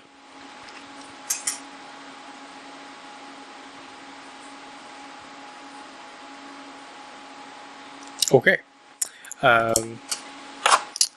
19. You do see. So most of the paperwork seems to be orders, parts catalogs, things of that nature, like keeping track of how many parts of each thing they have, things they have ordered, things they've not ordered, things they're expecting to come in, especially dust and other parts for the autonomes themselves. Some of the stuff that is very hard to see, that like you couldn't really gather any intel from. You do see what seem to be mock-ups for the templates and things like that. You see things that seem to be like scratch work for how are we going to make this process fit into 2 weeks. And the part where she is standing, you can see all seems to be legal paperwork. You assume drafts for the contracts for the other houses to provide to them automated crews. How does one even get dust and dragon shards? Ooh, you guys can hear that? Yeah. Sometimes the Mercane can produce them. but they prefer to stay out of that kind of thing. Generally, you have to own a mining facility. House Kenneth owns several mining facilities on several planets, as well as the ring, to procure both dragon swords and the dust. The ring... all of them. All of them, I would imagine. And you would know that even Moorgrave has some small outposts to recover, some small facilities to recover dragon shards from like continents that are abandoned, like Zendrix. Yeah. For those of you who don't know, dragon shards are these, like, you can think of like Sonic the Hedgehog chaos gems, sort of. And they either fall from the Ring of Sybaris, which is all of you in the sky can see, like Saturn has a ring, Eberron has a ring. And you can see it, Halo, you can see it from the planet. You guys, your players may not know this, so please separate this. Dragon shards fall from the ring to Eberron, and people on Eberron collect them to use for things and to power magical things, stuff like that. So most of you would be aware that dragon shards are a big deal. They seem to fall from space, and people fight to collect them. Essentially, it is also some that originate within the Earth and can be mined like Appalachian as well. Indeed, it is for all intents and purposes. It is kind of the natural. What do they call natural gas? It is the fossil fuels of this world.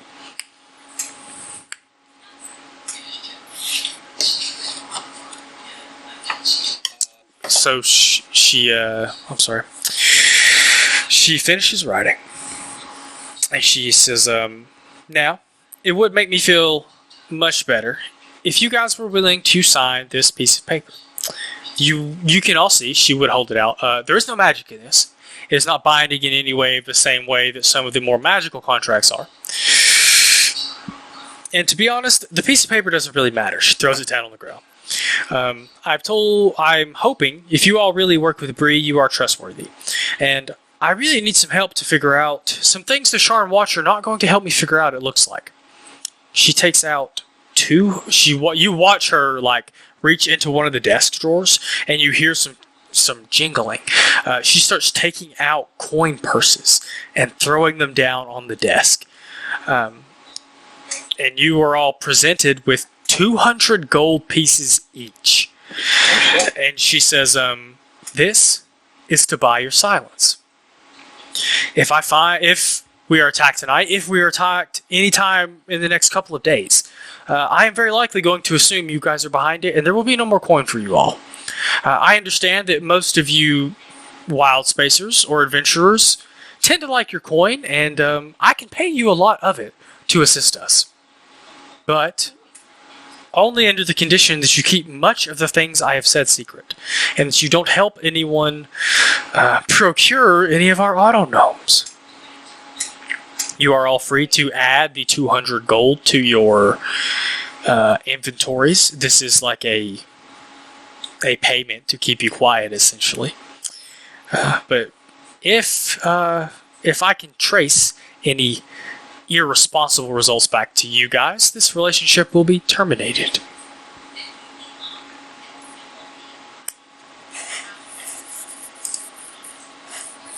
Understood completely. We will do our best to find the culprits of your break-in. And she says, more business with you. And if this goes well, I do hope that I sort of again tap the crow's head on my neck. I do hope that this will make potential dealings with Moorgrave more appealing.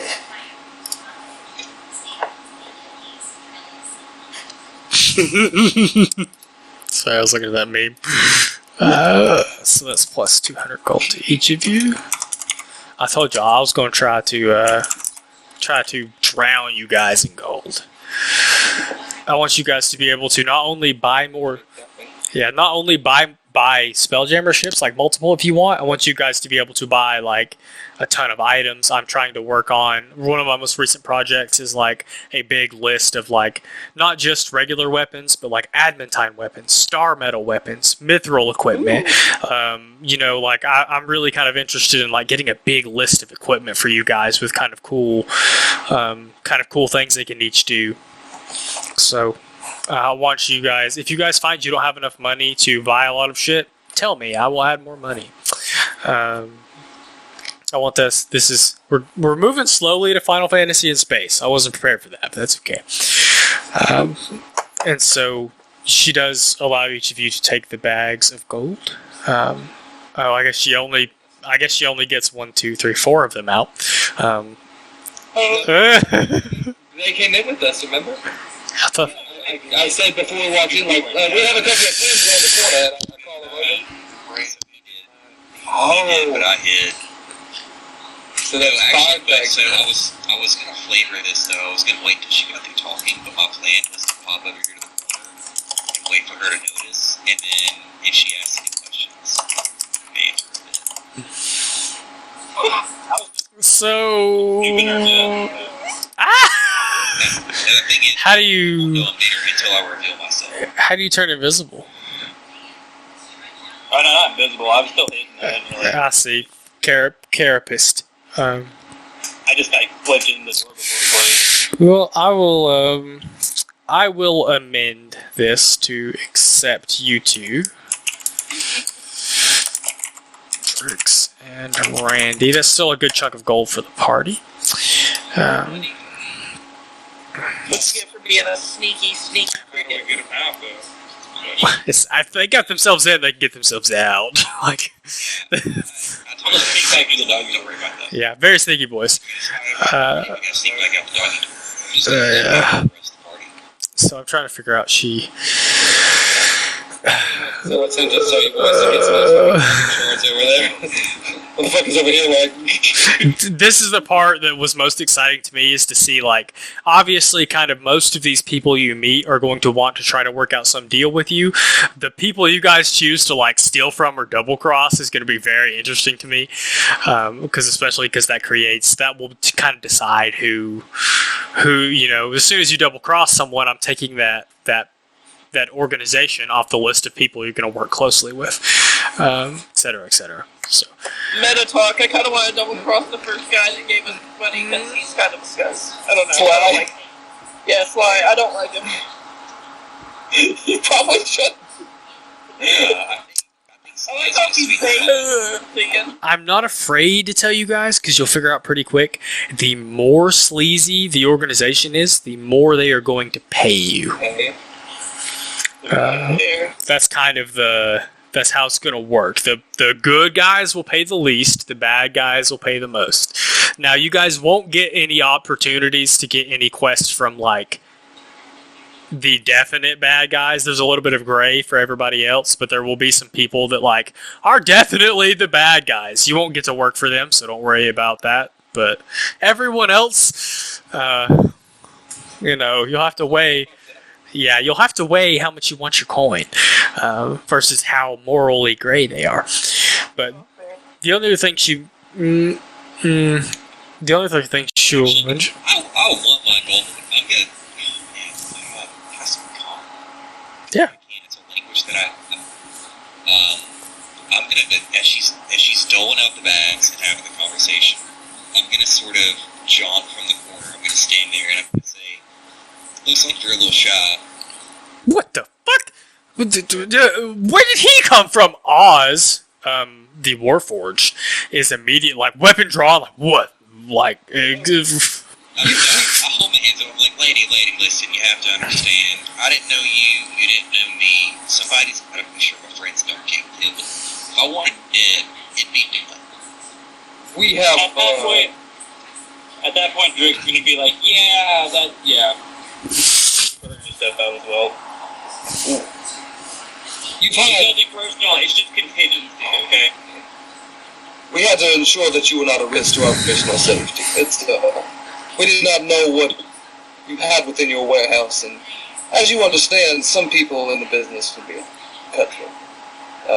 fuck. That was scary. You both get your bags of gold, but she, like, chucks them at y'all's head. Like, whoosh. Giant bug just appeared. Yeah, that's kind of scary. Be reassuring that you had the perfect people for the job. I mean, No, that's did I put this in general or game modes? Where did I put this?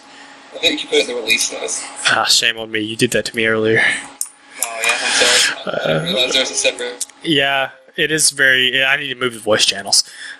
Maybe I can do it later. Anyway, but she does. I was gonna say before you said that, she is impressed. She says, actually, that is it's clear you guys have the skill set you need to do any investigating into these break-ins. As soon as the Sharn Watch has finished their investigation, I would be glad to send you all a message and we can move forward with investigating the warehouse. We think they were trying to steal A1, but she gestures to some of the documents on the table. Many drafts that we have drafted are gone missing. In fact, some of them that had been finalized were gone missing, and we believe that this organization is purposely attempting to obstruct our ability to create these deals with the other houses. Fucked up, if you ask me. Who wants to stop good commerce? I think they're worried about jobs being lost. You can't deny that this would potentially have a negative impact on the economy of Sean. She doesn't. No, she kind of makes a face. Like she doesn't necessarily agree, but she doesn't argue with you. You can tell she's a little bit conflicted at the thought. Something maybe she actively tries not to think about. But other than that, she says, To aid our investigation, does House Kenneth have any direct rival or all of the other houses? none that would be a particular standout? For example, we at Moorgrave, we're the Owlbears, but we hate the fucking displacer beasts across the way. They think they're all hoarded toward the end. They can kick our ass on the cross, but they can't kick our ass on test scores. And that's what I keep telling them. Yeah, you would know that since the houses are broken up into like their own niches, there is a lot of competition between them, but there is not like another house that would engineer Warforged or Autonomes or would handle the engineering infrastructure. Engineering, I got you. Okay. Yeah. I didn't know if it was like Lorander and Orion where there are multiple in the same. No, those are just the houses that they plan to create contracts with. So you would all know by now that Lyander is the one that controls all the airships. So that's all I was saying. That Lorander with transportation guilds. I didn't know if there was another engineering guild. Not for Kenneth, no. I gotcha. Okay. They just seem to think that getting automated crews to those guys would very much help them establish, if you had automated crews for airships, that makes staffing airships much, much, much easier. Same for Spelljammers, things of that nature. There are some, we're going to have to stop. No man's pensions. Yeah. Sorry guys, y'all didn't know we were going Man. Y'all didn't know this was going to be fucking space race, replacing jobs with AI bullshit. Welcome to my weird campaign.